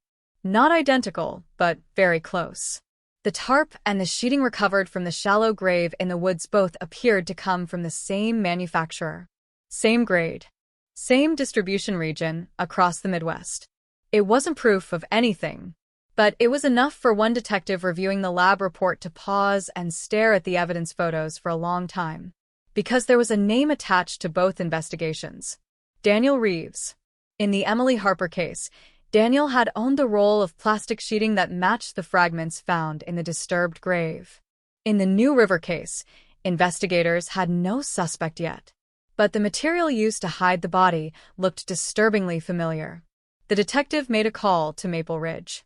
The Emily Harper file was pulled from storage again. Dust-covered evidence boxes were placed on a metal table beneath the harsh lights of the department's archive room. Photographs from 2003 were spread out once more. The shallow grave near the fence line, the wooden crate containing Emily's belongings, the plastic fragments sealed in evidence bags. 2 cases. 2 separate burial methods. 2 pieces of industrial plastic used to conceal human remains. The similarities were impossible to ignore. Still, investigators needed to identify the victim from the river before drawing any conclusions. Forensic anthropologists worked slowly, reconstructing details from the skeleton. The bones revealed signs of trauma, fractures along the ribs and skull that suggested the man had suffered significant violence before death. Dental records provided the first real breakthrough. Within 2 weeks, the remains were identified. The victim's name was Marcus Talbot, 43, The discovery along the Sangamon River should have been routine. Unidentified remains surface in rivers more often than most people realize. Flood currents uncover things buried for years, sometimes decades. Most of those cases never connect to anything larger. They are quiet tragedies, separate stories that end inside forensic files. But this one felt different almost immediately. The tarp. That was the detail investigators couldn't ignore. When the deputies first pulled the heavy plastic from the reeds along the riverbank, it looked almost identical to the industrial sheeting construction crews used across Illinois.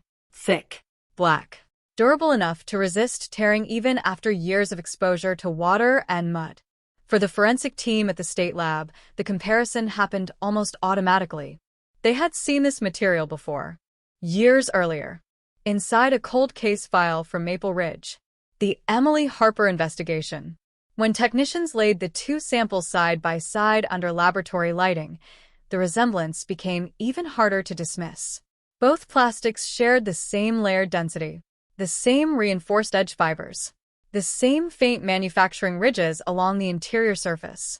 But resemblance wasn't proof. Investigators had learned that lesson many times. So the tarp from the river was sent through the same microscopic analysis used years earlier on the fragments from the disturbed grave in the woods behind Willow Creek Road. Batch identification, extrusion pattern analysis, polymer composition. The results would take weeks. Meanwhile, the remains discovered in the river began revealing their own story. The skeleton belonged to a male, estimated between 40 and 50 years old. The bones carried signs of blunt force trauma along the back of the skull, a fracture that forensic pathologists believed occurred shortly before death. The man had been killed, but his identity remained unknown. The clothing fragments wrapped inside the tarp were badly decomposed, though a few items survived the years underwater. A heavy denim jacket, a leather belt with a worn brass buckle, and work boots common among laborers in rural Illinois. No wallet. No identification. No easy answers. Still, detectives studying the case couldn't ignore the uncomfortable coincidence. Two separate mysteries. Two uses of the same unusual construction plastic. And both connected, however loosely, to the same region. Inside the Maple Ridge Police Department, the Emily Harper file was pulled from storage once again. Dust brushed from the cardboard box. Evidence logs reviewed. Interview transcripts reread with fresh eyes. The detectives assigned to the original investigation were mostly gone by now. Some had retired. Others had moved to larger departments. But the case itself had remained intact, carefully preserved through years of quiet waiting. And now it was alive again. A new investigator named Marcus Hale sat at the conference table studying the evidence photos for the first time. Hale had joined the department only 2 years earlier. Unlike the detectives who had lived through the chaos of the original investigation, he approached the file with a kind of clinical distance. He didn't carry the same emotional weight. He didn't remember the news trucks parked outside the Harper house. All he had were the facts, which sometimes makes the difference. As Hale read through the interviews, he noticed something interesting. Not a single witness ever placed Daniel Reeves directly at Emily's house that night. But several witnesses had seen his truck nearby. The neighbor who spotted the vehicle beneath the oak tree. Another resident who remembered a dark pickup driving slowly down Willow Creek Road around 10 p.m. And a teenager returning home from work who reported seeing the same truck parked briefly near the wooded trail entrance. Each sighting alone meant little. But together they formed a quiet pattern. Daniel's truck had been moving through the exact areas connected to Emily's disappearance. Hale circled those witness statements with a red marker. Then he flipped to the next section of the file. Daniel Reeves' background. At first glance, nothing seemed unusual. Born and raised in Illinois.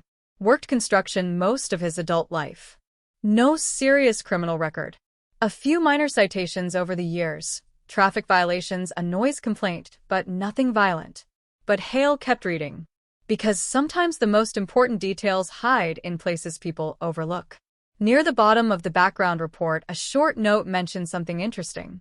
In 1997, 6 years before Emily disappeared, Daniel had briefly worked on a construction crew hired to repair flood damage along sections of the Sangamon River, the same river where the unidentified remains had surfaced years later.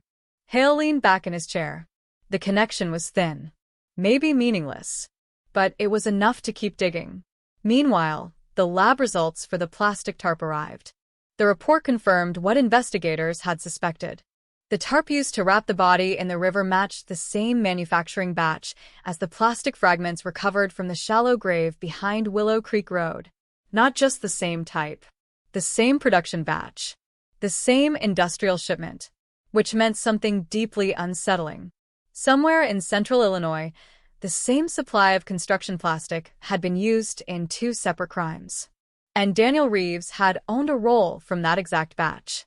The discovery didn't prove he killed the unidentified man found in the river, but it erased the possibility that the connection was random. Someone with access to that material had used it at least twice. Now the investigation faced a chilling new question. Was Emily Harper the only victim? Or had something darker been hiding inside Maple Ridge for years? Detective Hale returned to the timeline once again. Emily vanished in October 2003. The disturbed grave discovered weeks later suggested her body had been moved. And now, years later, a murdered man wrapped in identical plastic surfaced in a river connected to Daniel's past work sites. 2 burial attempts. 2 uses of the same material. 2 mysteries quietly intersecting. But something else in the file caught Hale's attention. The wooden crate buried in the woods. Emily's belongings had been placed there carefully. Not discarded. Not burned. Buried.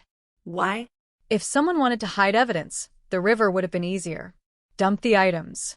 Let water and time erase them. But the killer had chosen something different.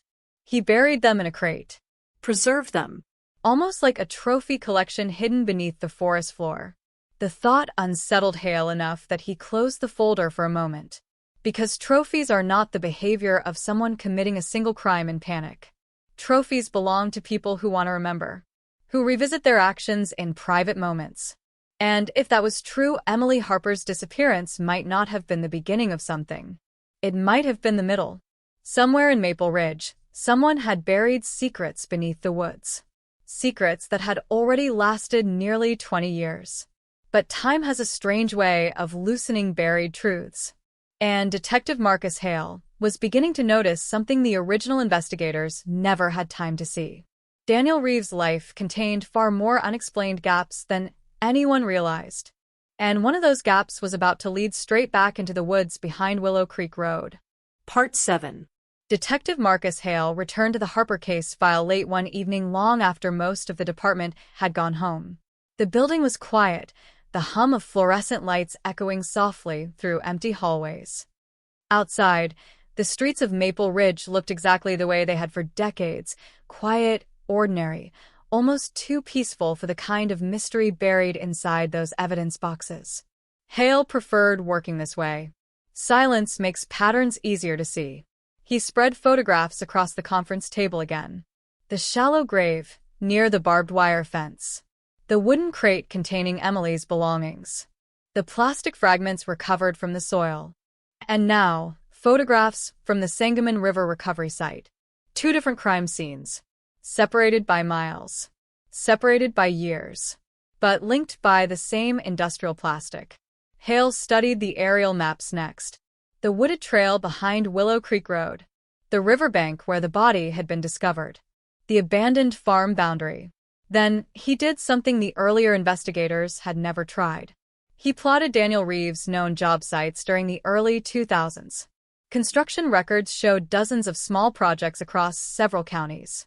House renovations, deck installations, flood repairs. When Hale marked them all on the map, a shape slowly emerged. A rough triangle. Maple Ridge, the Sangamon River, and a third location that had never appeared in the investigation before. An abandoned gravel quarry nearly 15 miles south of town. At first glance, the quarry seemed irrelevant. But one detail pulled Hale's attention immediately. In early November 2003, 3 weeks after Emily vanished, Daniel Reeves' construction company had completed a short contract there. 3 days of work repairing fencing along the property line. 3 days that lined up exactly with the period when investigators believed someone had returned to the shallow grave in the woods to remove Emily's body. Hale stared at the map for a long moment. Then he circled the quarry in red. The next morning, he drove there alone. The gravel quarry had been closed for years. Rusted gates leaned slightly on their hinges at the entrance road. Tall weeds pushed through cracked pavement leading down toward a wide open pit where excavation equipment once operated. The place felt forgotten, which made it perfect for someone hiding something. Hale walked slowly along the edge of the property, scanning the terrain the way experienced investigators do, looking for unnatural patterns, disturbed earth, anything that might suggest human activity long ago. Most of the ground had hardened over the years. Wind and rain erase almost everything eventually. But near the far end of the quarry, something caught his attention. A narrow dirt path leading toward a cluster of trees. It wasn't part of the original work site. It looked like something vehicles had used occasionally, but not recently. Hale followed the path. It wound through the trees until it opened into a small clearing hidden from the main quarry road. The ground there had been disturbed once. Long ago. The soil looked slightly different from the surrounding earth, subtle variations in color and density that most people would never notice. But Hale noticed. He crouched and brushed aside a layer of dry leaves. Beneath them, the soil felt softer, looser. He stood slowly, scanning the clearing again. If someone had moved Emily's body from the woods weeks after the disappearance, they would have needed a second burial location. Somewhere private. Somewhere familiar. Somewhere they had access to through work. The quarry fit every requirement. Hale returned to the department that afternoon and began filing paperwork for a search warrant. It took several days to receive approval. When the team finally arrived at the quarry with excavation equipment, the sky hung low and gray over central Illinois. Officers spread out across the clearing Hale had identified. Ground-penetrating radar scanned the soil. Within minutes, the machine detected something. A large anomaly beneath the surface. Roughly 6 feet long. 3 feet wide. Human-sized. The digging began. Each shovel cut into the dirt with slow, careful movements. Foot by foot. Layer by layer. Nearly 4 feet below the surface, the excavation uncovered something wrapped tightly in plastic. Black plastic. The same material investigators had now seen 3 times. Silence spread across the clearing as technicians exposed more of the bundle. The shape inside left little doubt. A human body. For nearly 20 years, Emily Harper had been missing. And now, buried beneath the quiet ground of an abandoned quarry, investigators were finally about to see the truth that someone had tried to hide forever. The wind moved slowly across the abandoned quarry as investigators stood around the excavation site in complete silence. The plastic bundle lay half exposed in the soil, black sheeting stretched tight around the shape beneath it. Even before the technicians finished uncovering the edges, everyone there understood what they were looking at. For nearly 2 decades, Emily Harper had been missing. Now the earth was giving her back. Carefully, methodically, the forensic team continued removing dirt from around the plastic. Every movement was deliberate. No one rushed.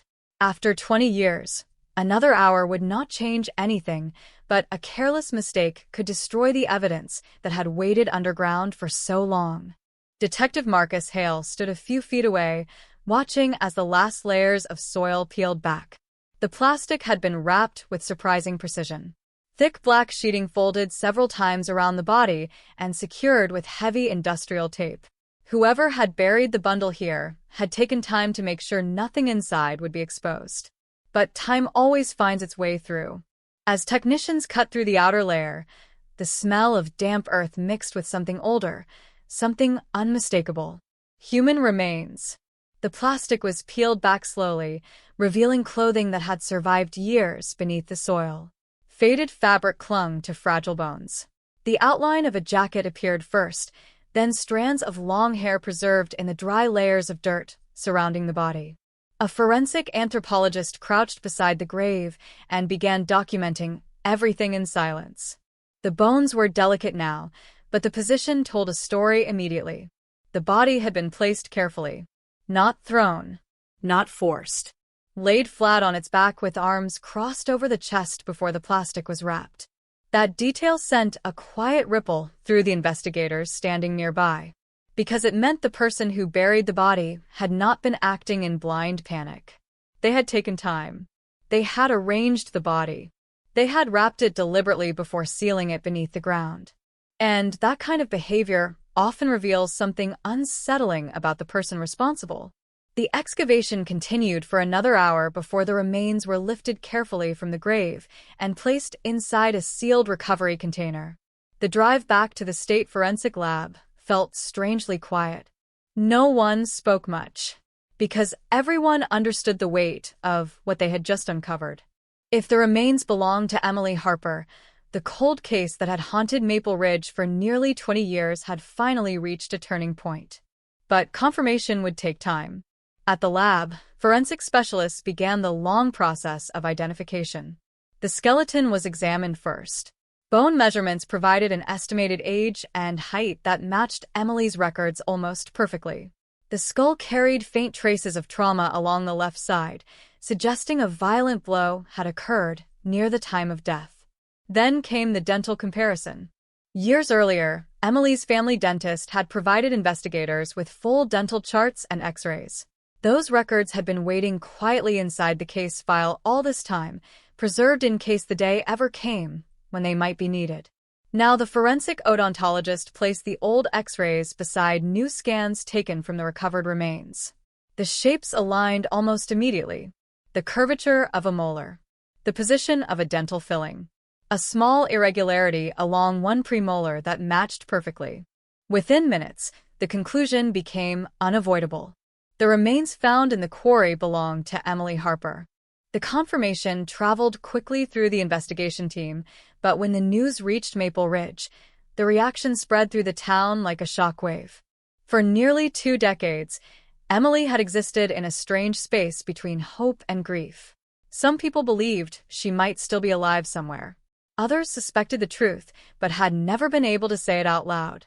Now the uncertainty was gone.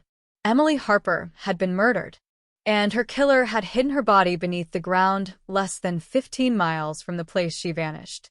Inside the Maple Ridge Police Department, the cold case was no longer cold. It was active again. Detective Marcus Hale returned to the evidence room that same evening and opened the original case box one more time. Every piece of evidence collected during the first investigation suddenly felt different now that Emily's body had been found. The shallow grave near the barbed wire fence. The wooden crate filled with her belongings. The plastic fragments. The truck sightings. All of it formed a pattern that investigators could finally follow with certainty. But the most important piece of the puzzle remained exactly where it had always been. Daniel Reeves. For years, his name had hovered near the investigation without ever crossing the line into direct accusation. Now that line was beginning to move. Because the quarry where Emily's body had been discovered wasn't just a random location. It was a job site Daniel Reeves had worked at in November 2003. 3 weeks after Emily disappeared. 3 weeks after investigators believed someone returned to the woods behind Willow Creek Road to remove her body from the shallow grave. The timeline fit perfectly. Almost too perfectly.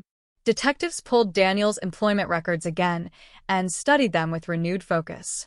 The quarry project had been small, just a short fencing repair contract lasting 3 days. But those 3 days now carried enormous significance. Because during those exact dates, Daniel had been working alone at the far edge of the quarry property. No supervisor. No crew members nearby. Just a contractor and a truck. The same black pickup truck witnesses had seen near Emily's house on the night she vanished. As investigators pieced together the timeline, a chilling reconstruction began forming in their minds. Emily disappears on October 14, 2003. Her body is buried temporarily in the woods behind Willow Creek Road.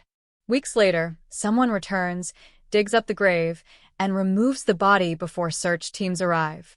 Then, during a construction job at the abandoned quarry, the killer digs a second grave and hides her there permanently. 2 burial sites. 2 uses of black construction plastic. 2 chances for the killer to make sure the truth stayed buried. But killers rarely imagine the patience of time. Because time waits. It waits for erosion, for curiosity, for a detective willing to reopen a forgotten box. And now that Emily Harper had finally been found, the investigation no longer asked if she had been murdered. Now it asked a far more dangerous question. Who had buried her in that quarry? And for the first time in 20 years, the evidence was beginning to point directly at the man who had once called himself a friend of the family. When the identification report confirming Emily Harper's remains arrived in Maple Ridge, the atmosphere inside the police department shifted instantly. For nearly 20 years, the case had lived inside a quiet corner of the building, a thick box of unanswered questions occasionally reopened by detectives who hoped to see something new inside the same old pages. But now those pages felt different. Now there was a body. And a body changes everything. The evidence board that had once been taken down years earlier was rebuilt along the far wall of the investigation room. Photographs returned to the corkboard. The Harper house on Willow Creek Road, the wooded trail behind it, the disturbed shallow grave beneath the barbed wire fence, the wooden crate filled with Emily's belongings. And now, added at the center, a new image. The excavation site inside the abandoned quarry. Red strings stretched between locations on the board like veins connecting a hidden system beneath the surface. The entire case suddenly felt alive again, but also more dangerous than ever. Because the story investigators had been circling for 2 decades was finally beginning to take shape. Detective Marcus Hale stood in front of the board studying the timeline once again. October 14th, 2003. Emily Harper disappears. Sometime that night, she is killed. Her body is buried temporarily in the woods behind her house. Weeks later, the killer returns, digs up the grave, and removes the body before search teams arrive. Then, during a construction job in early November, the killer buries her again, this time deep beneath the ground of the abandoned quarry. 2 graves. 2 separate efforts to hide the same crime. And in both places, the same industrial plastic. That detail now carried enormous weight. Forensic analysts had confirmed that the plastic wrapping around Emily's body came from the same manufacturing batch as the fragments discovered years earlier in the shallow grave.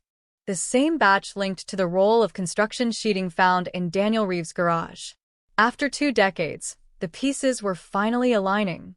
But building a murder case required more than alignment. It required proof that could survive a courtroom, which meant investigators needed to revisit Daniel Reeves one more time. He was now 55 years old, still living in the same county, still working occasional construction jobs across central Illinois. But time had changed him.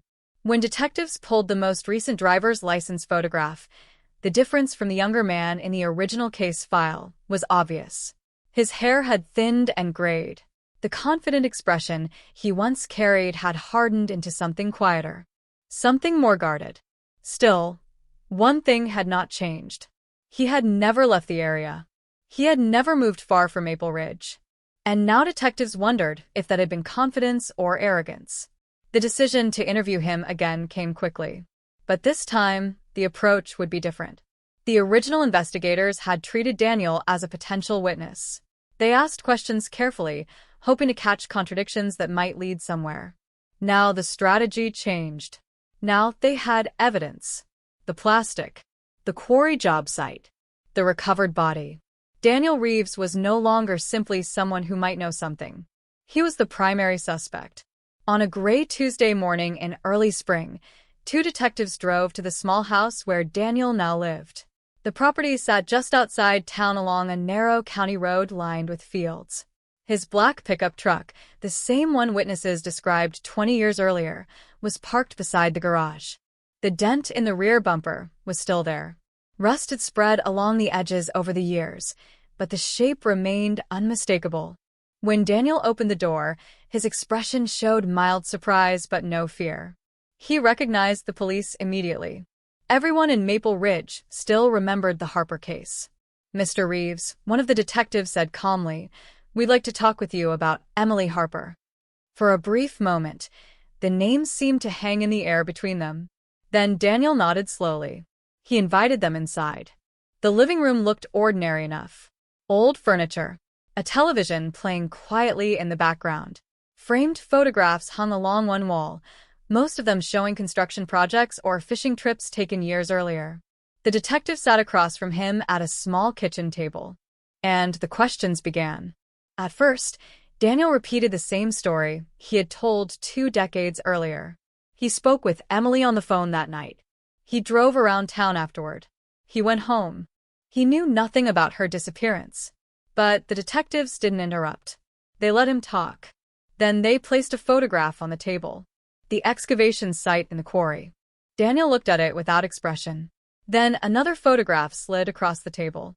The plastic wrapping recovered from Emily's body. Still no reaction. Finally, Detective Hale placed the third photograph in front of him. The wooden crate discovered in the woods years earlier. Inside the crate, Emily's necklace and shoes. For the first time since the interview began, Daniel shifted slightly in his chair. Not much. Just enough for the detectives to notice. Hale leaned forward quietly. "We found Emily," he said. The room fell silent. Daniel stared at the photograph of the plastic-wrapped remains for several long seconds. Then he looked up slowly. "Where?" he asked. "In the quarry," Hale replied. Another pause. This time longer. Daniel's fingers tightened slightly around the edge of the table. It was the first real crack investigators had seen. Because Daniel Reeves had never been told about the quarry. Only someone who already knew about the second burial site would react the way he just had. But the detectives didn't push yet. Instead, Hale calmly laid one final document on the table. The forensic report linking the plastic around Emily's body to the same production batch found in Daniel's garage 20 years earlier. Daniel stared at the paper. The room felt suddenly smaller. Because after 2 decades of silence, the evidence was finally catching up. And the man who once claimed he knew nothing about Emily Harper was now sitting across from the detectives who had just uncovered the grave where her body had been hidden all along. Outside, the quiet field surrounding the house stretched toward the horizon. But inside the kitchen, something long buried beneath years of lies was beginning to surface. And for Daniel Reeves, the past was no longer safely hidden beneath the ground. For several seconds after Detective Marcus Hale placed the forensic report on the table, the room remained completely silent. Daniel Reeves didn't move. The paper lay between them like something alive, the printed lines of technical language describing microscopic plastic patterns and manufacturing batches that had waited 20 years to matter. On the surface, it was just a lab report. But inside that document was the quiet collapse of a story Daniel Reeves had been telling since October of 2003. The detectives watched him carefully. People reveal themselves in small ways when the truth finally arrives at the table. Daniel's eyes moved slowly across the page. He didn't read every line. He didn't need to. The moment he saw the photographs of the plastic wrapping recovered from the quarry grave, something behind his expression changed. Not panic. Not outrage. Something closer to recognition. Hale leaned back in his chair, giving the silence room to stretch. "Emily Harper was buried in the old quarry," he said calmly. "About 4 feet underground. Wrapped in plastic from the same manufacturing batch we found in your garage." Daniel still didn't speak. His fingers rested flat against the table now, motionless, but the tension in his knuckles had become visible. The other detective across from him slid another photograph forward.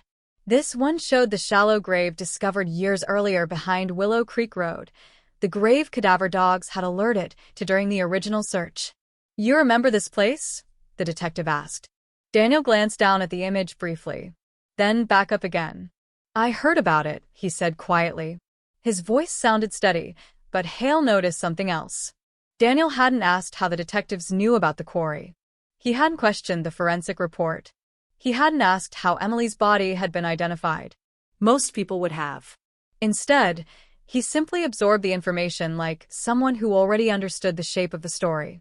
Hale decided to move the conversation forward.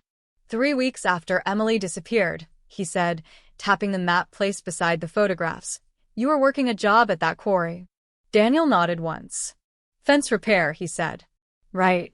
Hale slid another document across the table. Employment records. 3 days of work. November 5th through November 7th, 2003. Those were the days you were there, Hale continued. And those same 3 days fall exactly in the window when someone returned to the woods behind Willow Creek Road and removed Emily's body from the shallow grave. The room felt tighter now, the air heavier. Daniel leaned back slightly in his chair and looked at the map on the table. Still calm. Still careful. Are you saying I did that? He asked. It was the first direct challenge. Hale didn't answer immediately. Instead, he reached into a folder and pulled out one more photograph. The wooden crate. The one buried 30 yards away from the original grave. Inside the crate, Emily's belongings. Her necklace. Her running shoes. Her empty wallet. Daniel looked at the image longer this time. The detectives saw the recognition clearly now, because there are certain objects people never forget. Hale spoke again. You buried her belongings in that crate, he said quietly. Daniel's eyes lifted slowly from the photograph. For a moment, the mask slipped. Just a flicker. Then it returned. That's your theory, Daniel replied. The detectives didn't argue. They had learned something important during decades of homicide investigations. The first interview is rarely where the confession happens. The first interview is where the walls start cracking. Hale gathered the photographs slowly and slid them back into the folder. We're reopening the case officially, he said. Emily Harper's death is now a homicide investigation. Daniel nodded once. I figured that might happen someday. The answer came too quickly. Too prepared. Hale studied him carefully. Why would you think that? He asked. Daniel shrugged. Because people don't disappear forever. Another silence settled over the table. Then Hale delivered the final piece. The plastic around Emily's body came from the same batch as the roll we took from your garage in 2004. Daniel didn't respond. But this time, he didn't look away from the detective either. The two men held eye contact across the small kitchen table. Years of silence balanced between them. Finally, Daniel spoke again. You don't have proof, he said quietly. It wasn't a denial. It was an observation. And Hale understood the difference immediately. Because innocent people deny accusations. Guilty people evaluate evidence. The interview continued for another hour. Daniel answered questions carefully, never raising his voice, never offering new information, always returning to the same quiet claim. He had nothing to do with Emily Harper's disappearance. When the detectives finally stood to leave, the tension in the room felt unfinished, like a door left slightly open. At the doorway, Hale paused. One more thing, he said. Daniel turned. Hale looked directly at him. We also found another body, he said. Daniel's expression didn't change. But the pause came again. Small. Barely visible. The man in the river, Hale continued. Wrapped in the same plastic. For the first time since the conversation began, Daniel's eyes narrowed slightly. Just a fraction. Then the expression disappeared. I don't know anything about that, he said. The detective stepped outside into the cool afternoon air. Behind them, the door closed quietly. Hale walked slowly toward the car parked along the dirt road. He didn't say much until they reached it. Then he looked back at the house once more. He's scared now, the other detective said. Hale shook his head. No, he replied. He's calculating. Because Daniel Reeves had just learned something he never expected to hear. Emily Harper had been found. And when bodies surface after 20 years underground, they often bring secrets back with them. Secrets that no amount of silence can keep buried forever. Inside the forensic lab, specialists were still examining the remains recovered from the quarry. And late that same night, one of those specialists noticed something unusual on Emily Harper's skeleton. A tiny fragment lodged between two ribs. Metal. Small. Flattened by time and pressure. At first glance, it looked insignificant. But when the fragment was cleaned and examined under magnification, the shape became unmistakable. It was part of a bullet. And that discovery would change the entire case. Because until that moment, investigators believed Emily Harper had been killed with a blunt object. Now they knew something far more dangerous had been used. A gun. And somewhere in Illinois, There was a weapon that had fired the shot that ended Emily Harper's life. A weapon that might still exist. A weapon that might still belong to Daniel Reeves. The discovery of the bullet fragment shifted the investigation with the force of a sudden storm. For years, detectives believed Emily Harper had died from blunt force trauma. The fracture along her skull supported that theory, and without a body to examine, the assumption had quietly settled into the case narrative. But now, under the bright laboratory lights nearly 2 decades later, the truth was emerging piece by piece from the bones themselves. The fragment was small, barely larger than a fingernail, but the shape was unmistakable. Lead. Flattened. Deformed by impact.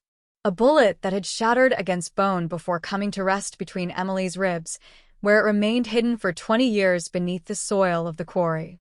The forensic technician who discovered it stared at the fragment through magnification for several long seconds before calling the lead pathologist over. When the analysis finished later that evening, the conclusion was clear. Emily Harper had been shot. The fracture along the side of her skull had likely occurred when her body struck the ground or when the killer moved her after the shooting. But the bullet fragment told the real story. A gun had ended her life. And suddenly the investigation had something it had never possessed before. A murder weapon. Or, at least the possibility of one. Inside the Maple Ridge Police Department, the new report arrived just before midnight. Detective Marcus Hale read it twice in silence before leaning back in his chair and staring at the evidence board that now filled the entire wall. The story had finally become complete enough to see clearly. Emily Harper vanished from her house on October 14, 2003. At some point that night, she encountered someone she knew. Someone she trusted enough to step outside without grabbing her phone. An argument may have followed. Or maybe there had been no argument at all. But a gun appeared. A single shot fired. Emily collapsed somewhere near the house, or along the wooded trail behind it. Then the killer made a decision that would shape the next 20 years. He tried to bury the truth. First, the shallow grave in the woods. Then the return weeks later to move the body. Then the second grave beneath the quarry soil. Every step calculated. Every step meant to ensure the story would disappear forever. But time had other plans. Hale closed the lab report and stood slowly. Because if Emily Harper had been shot, the killer must have possessed a firearm in 2003. And that detail brought them back, once again, to the same man, Daniel Reeves. The next morning, investigators obtained a search warrant for Daniel's property.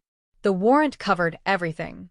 The house, the garage, the truck, any storage units connected to his name. If a gun had been used to kill Emily, there was a chance, however small, that the weapon still existed somewhere in his possession. When police vehicles arrived outside the property shortly after sunrise, Daniel Reeves was already awake. He stood in the doorway watching as officers stepped out of their cars. For a moment, no one moved. The quiet rural road stretched behind the patrol vehicles, empty except for the wind moving through the nearby fields. Then Detective Hale approached with the warrant in his hand. Daniel read the document slowly. His face revealed nothing. He stepped aside without protest. The search began immediately. Officers moved through the house room by room while forensic technicians documented every object of interest. Drawers were opened, closets examined, storage boxes carried into the driveway for inspection. The garage drew particular attention. Rows of tools still hung along the walls, many of them the same ones photographed during the original search 20 years earlier. But something else appeared now. A locked metal cabinet standing in the corner behind the workbench. When investigators asked Daniel about it, he answered calmly. "Old hunting gear," he said. Hale asked for the key. Daniel hesitated. Only briefly. Then he walked to a small drawer in the kitchen and returned with a ring of keys. The cabinet opened with a metallic click. Inside, officers found several items: a hunting rifle, a box of old ammunition, and a revolver sealed inside a worn leather case. The revolver immediately drew the attention of the forensic team. It was a .38 caliber handgun, old but well-maintained. The technicians handled it carefully, documenting every detail before placing it into an evidence container. Daniel watched quietly as the weapon disappeared into the box. For the first time since the search began, the calm expression he had maintained for years seemed slightly thinner. Because everyone in that garage understood what might happen next. If the bullet fragment recovered from Emily's body matched that revolver, the silence Daniel Reeves had protected for 20 years would collapse instantly. The weapon was transported to the state crime laboratory later that afternoon. Ballistic specialists began the slow process of examination. The barrel was inspected under magnification, revealing microscopic grooves carved into the metal during manufacturing. Those grooves leave unique markings on bullets fired through the weapon, markings that function like fingerprints. If the fragment from Emily Harper's rib carried those same markings, the result would be undeniable. Late that evening, the technicians carefully mounted the bullet fragment under the comparison microscope. Next to it, they placed a test bullet fired from Daniel Reeves' revolver. The magnified images appeared side by side beneath the lens. Lines. Grooves. Microscopic scratches formed during the violent passage through the barrel. The technician adjusted the focus slightly, then leaned closer. For several seconds he said nothing. Then he sat back slowly, because the markings aligned perfectly. The bullet fragment recovered from Emily Harper's body had been fired from Daniel Reeves' gun.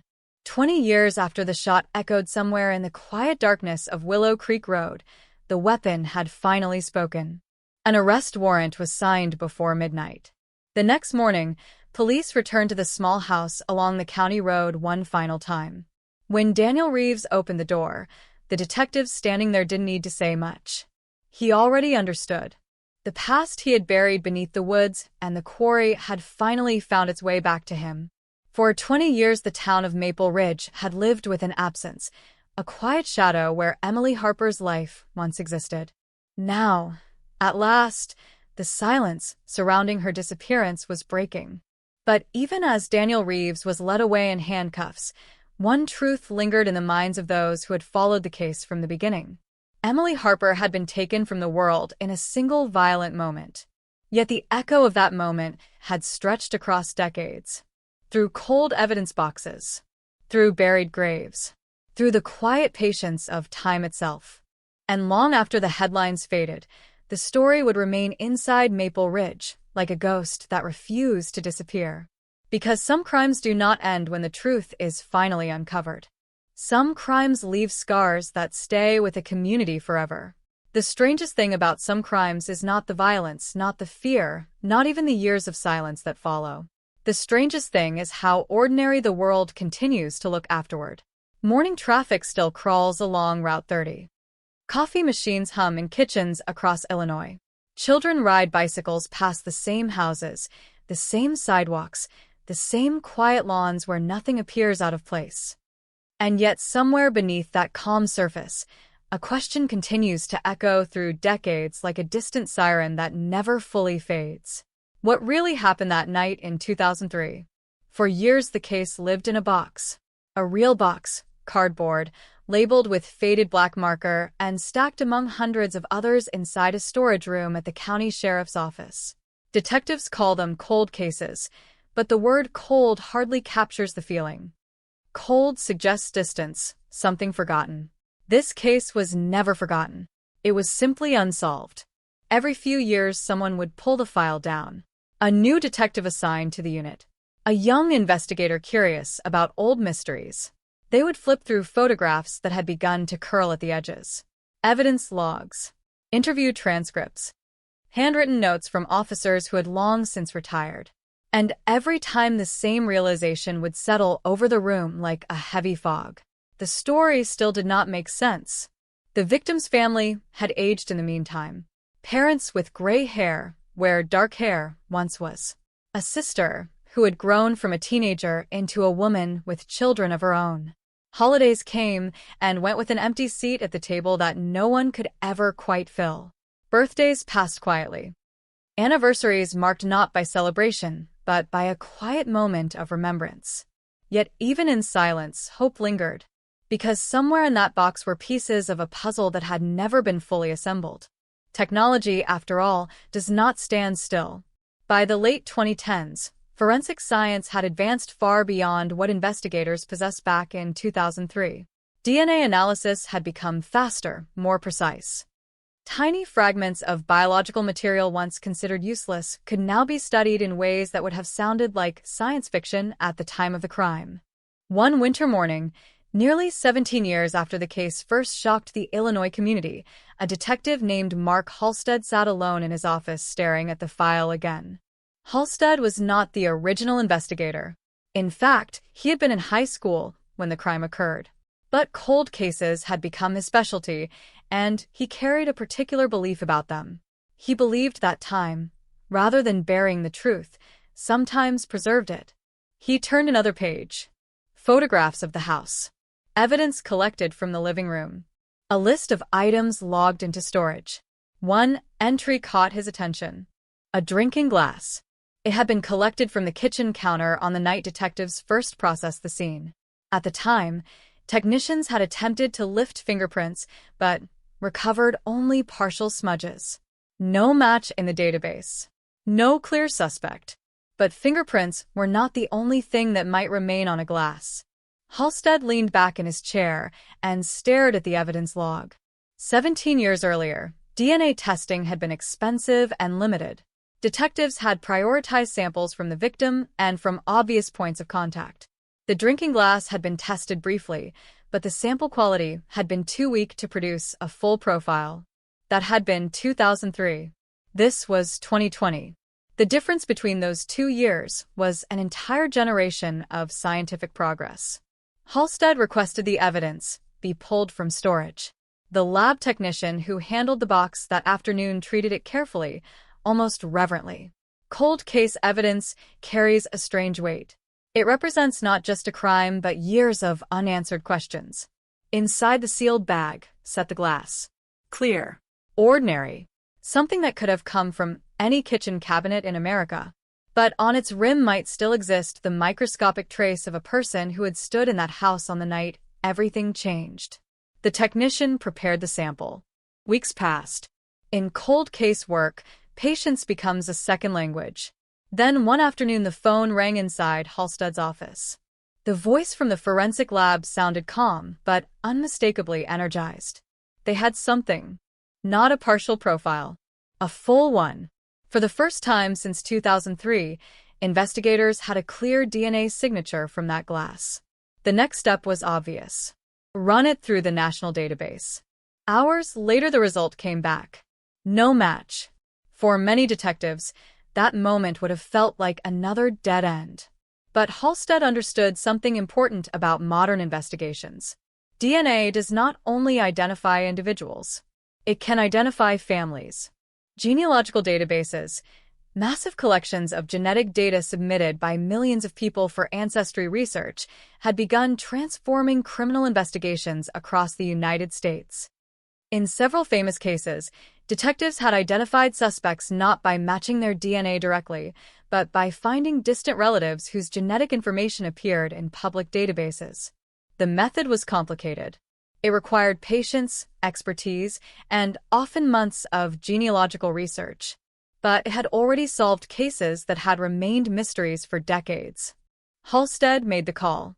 The sample was sent to a specialized lab capable of generating a genealogical profile.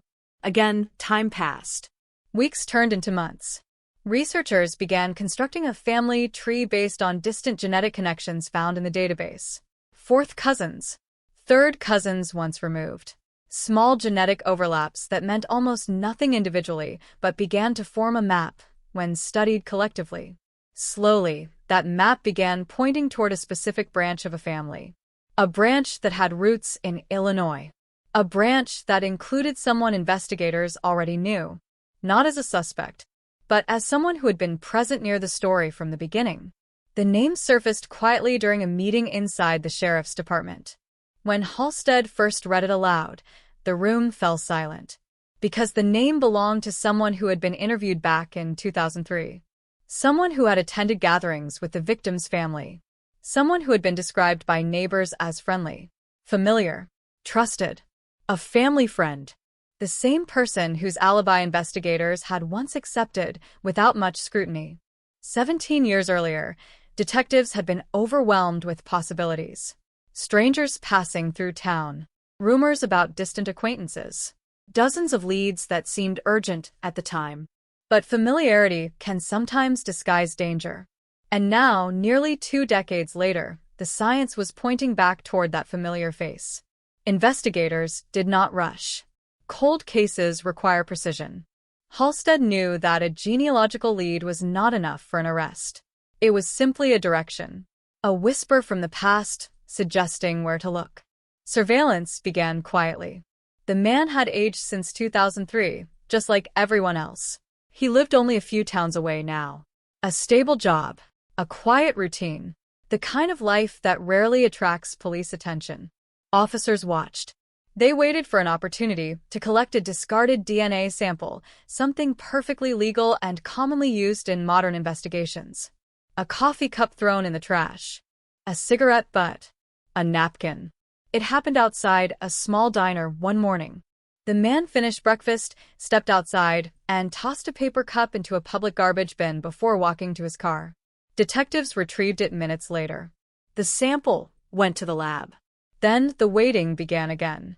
For Halstead, the next 48 hours felt longer than the previous 17 years. When the lab finally called, the answer arrived in a single sentence. The DNA matched. The same genetic profile found on the drinking glass inside the house in 2003 now matched the discarded coffee cup of the family friend. Suddenly, the entire story shifted. The man who had once stood among grieving neighbors, who had offered condolences, who had answered investigators' questions calmly all those years ago, had left his DNA inside the house on the night the crime occurred. Detectives reopened every page of the old file. They read the transcripts again.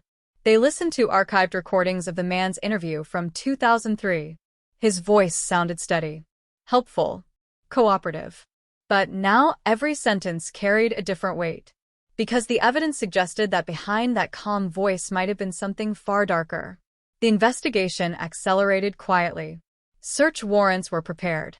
Prosecutors reviewed the case carefully.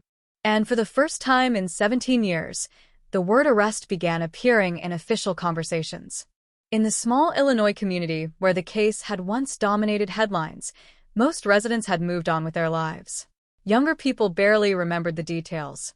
New families had moved into houses along the same streets. But beneath that ordinary surface, the past was preparing to return. Because the truth, no matter how long it hides, has a way of surfacing. And in this case, the truth had waited nearly 2 decades for science, patience, and persistence to catch up. Soon, the quiet town that once whispered about an unsolved mystery would wake up to a headline no one had expected to read again. An Illinois cold case. Solved. And the suspect was not a stranger who had passed through the night. It was someone who had been standing among them all along. Morning arrived in the Illinois town the way it always did. Quietly, almost gently.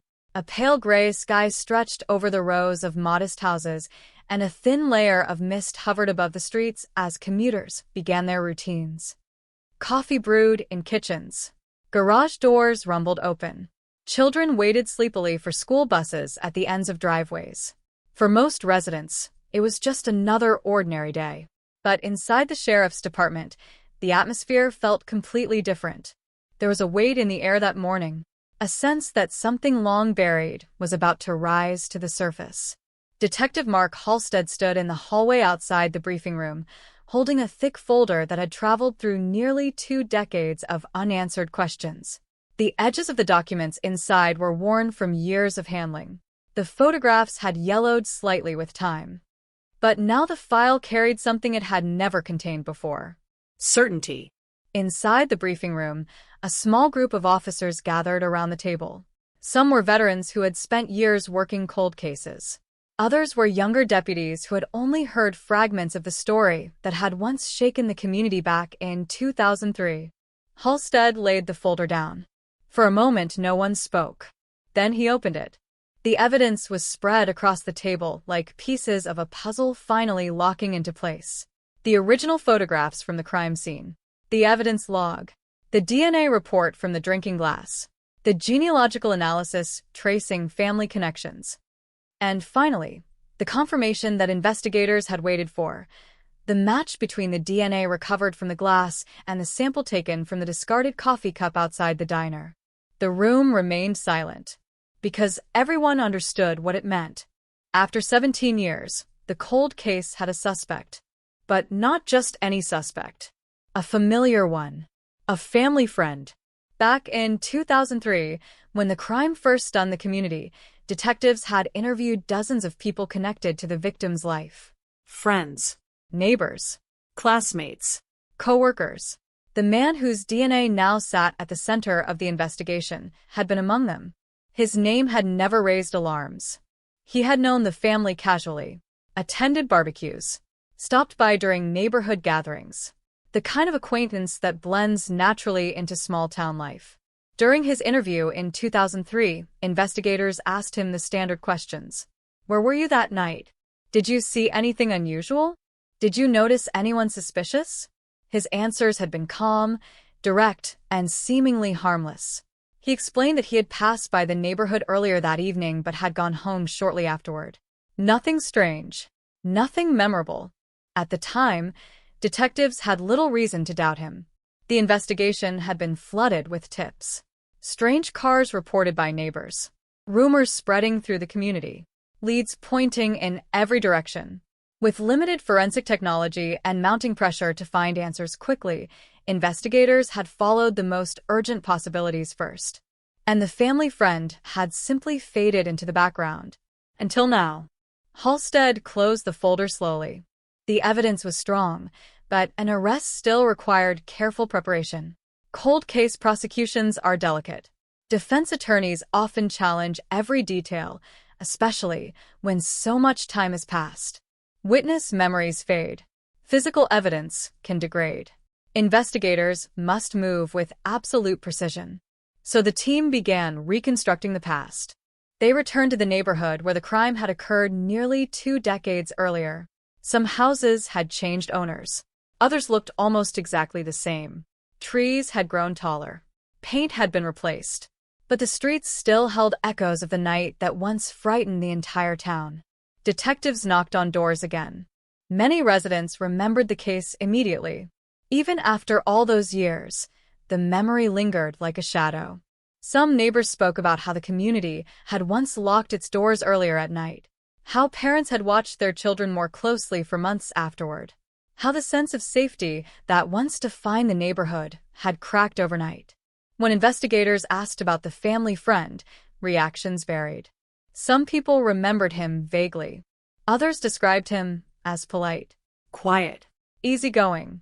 No one had ever suspected anything darker beneath that calm exterior, which made the new evidence feel almost surreal.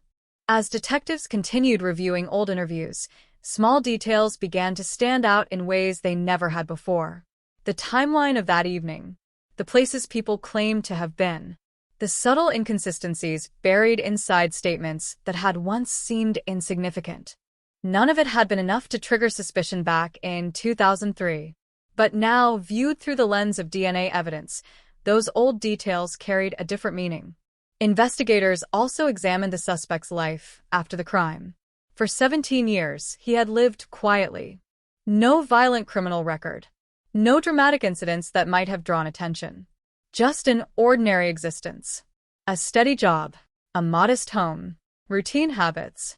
The kind of life that rarely intersects with police investigations.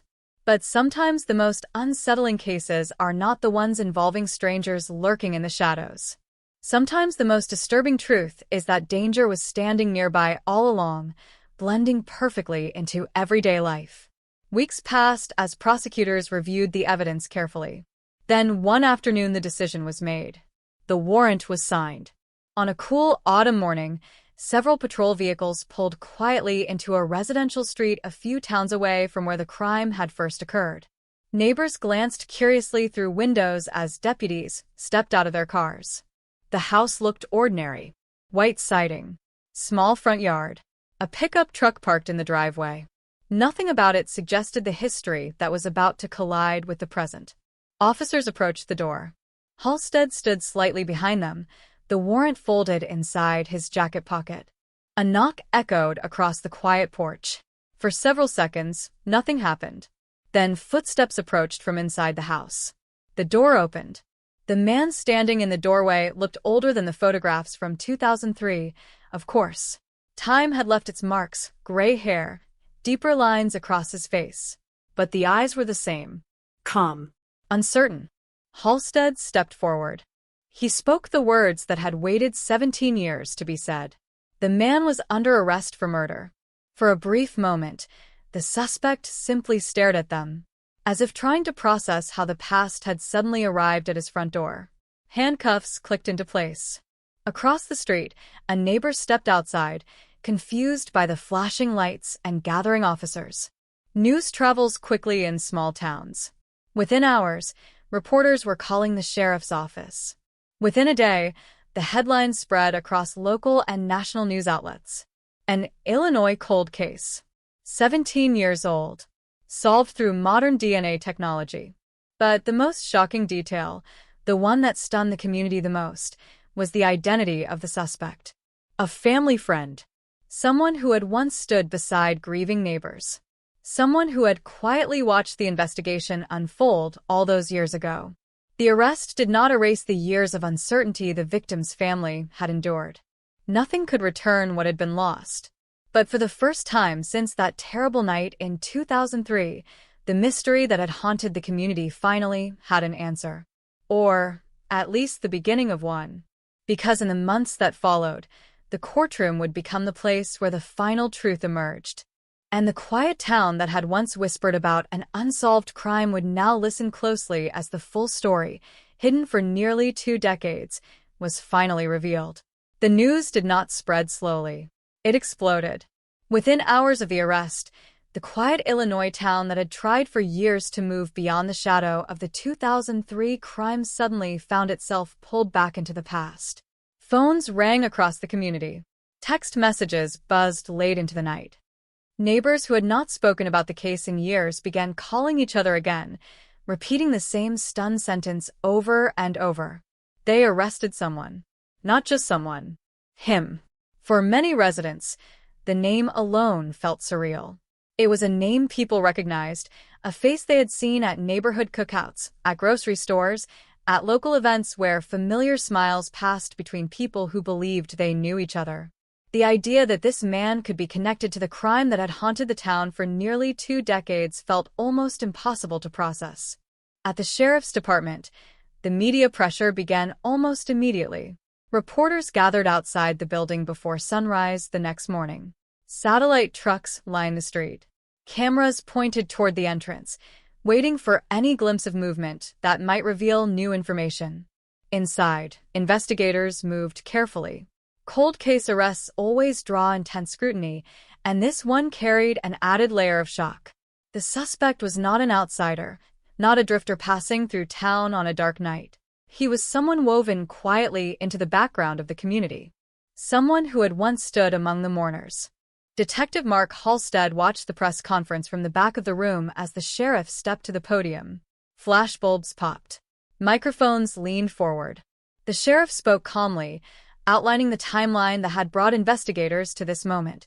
The original investigation in 2003, the preserved evidence, the advances in DNA technology, the genealogical analysis that had led detectives back toward a familiar name. The room remained silent as he described the final step, the DNA match obtained from the discarded coffee cup outside the diner. When the sheriff finished speaking, reporters began shouting questions. Was the suspect interviewed back in 2003? Did he know the victim? Why did it take 17 years to identify him? Halstead knew the answer to the last question better than anyone. Because sometimes the truth hides not in what investigators overlook, but in what technology cannot yet reveal. Back in 2003, detectives had worked with the tools available to them. DNA testing existed, but it lacked the speed and sophistication of modern forensic science. The drinking glass recovered from the kitchen had produced only a weak biological sample at the time, too faint to generate a complete profile. That single limitation had allowed the suspect to blend back into normal life. Years passed. Evidence sat quietly in a sealed bag inside an evidence locker. But time did something unexpected. It preserved the very trace that would eventually expose him. Now the investigation moved into a new phase. The courtroom. The suspect was held at the county jail while prosecutors prepared formal charges. His booking photograph circulated across television screens and online news articles, instantly recognizable to many residents who had once considered him simply another familiar face in town. For the victim's family, the arrest triggered emotions that had been buried beneath years of grief and unanswered questions. Relief came first. Not relief that justice was complete, that part would take time, but relief that the mystery which had hung over their lives for so long was finally beginning to unravel. Yet alongside relief came something else. Shock. Because the suspect had not been a stranger lurking on the edges of their lives. He had been close enough to see their pain in the days after the crime. Close enough to stand among neighbors who gathered to mourn. Close enough to watch investigators search desperately for answers.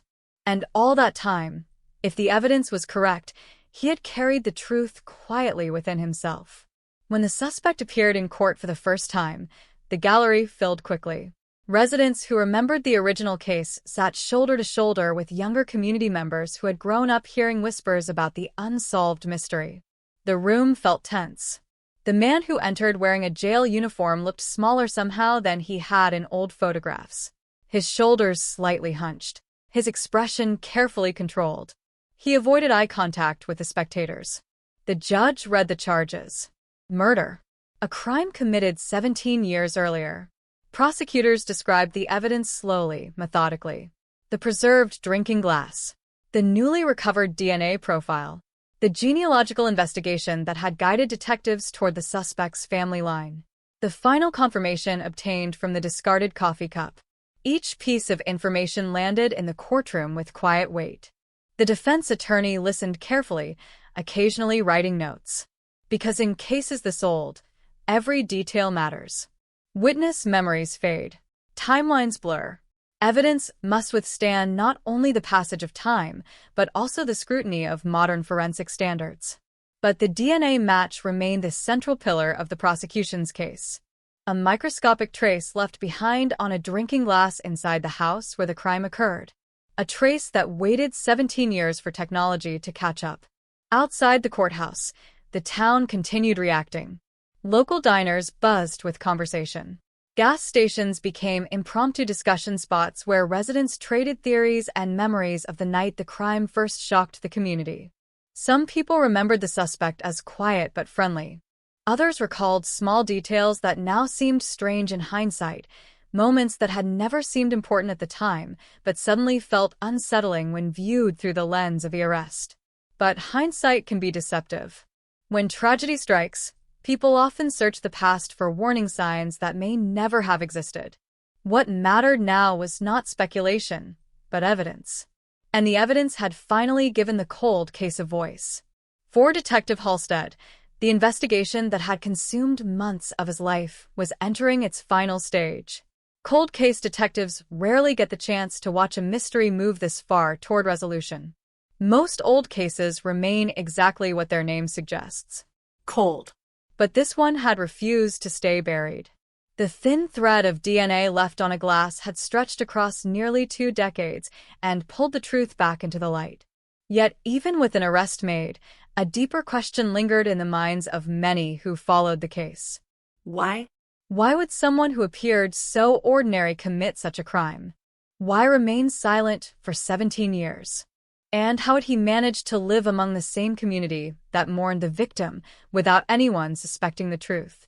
Those questions would unfold slowly in the months ahead as investigators, attorneys, and jurors examined the final pieces of the story. But one fact had already become undeniable. The night that once seemed destined to remain an unsolved mystery had finally begun to reveal its secrets. And the quiet Illinois town that had carried the weight of an unanswered crime for nearly 20 years was now witnessing something it had almost stopped believing would ever happen. The past was speaking again. And this time, people were listening.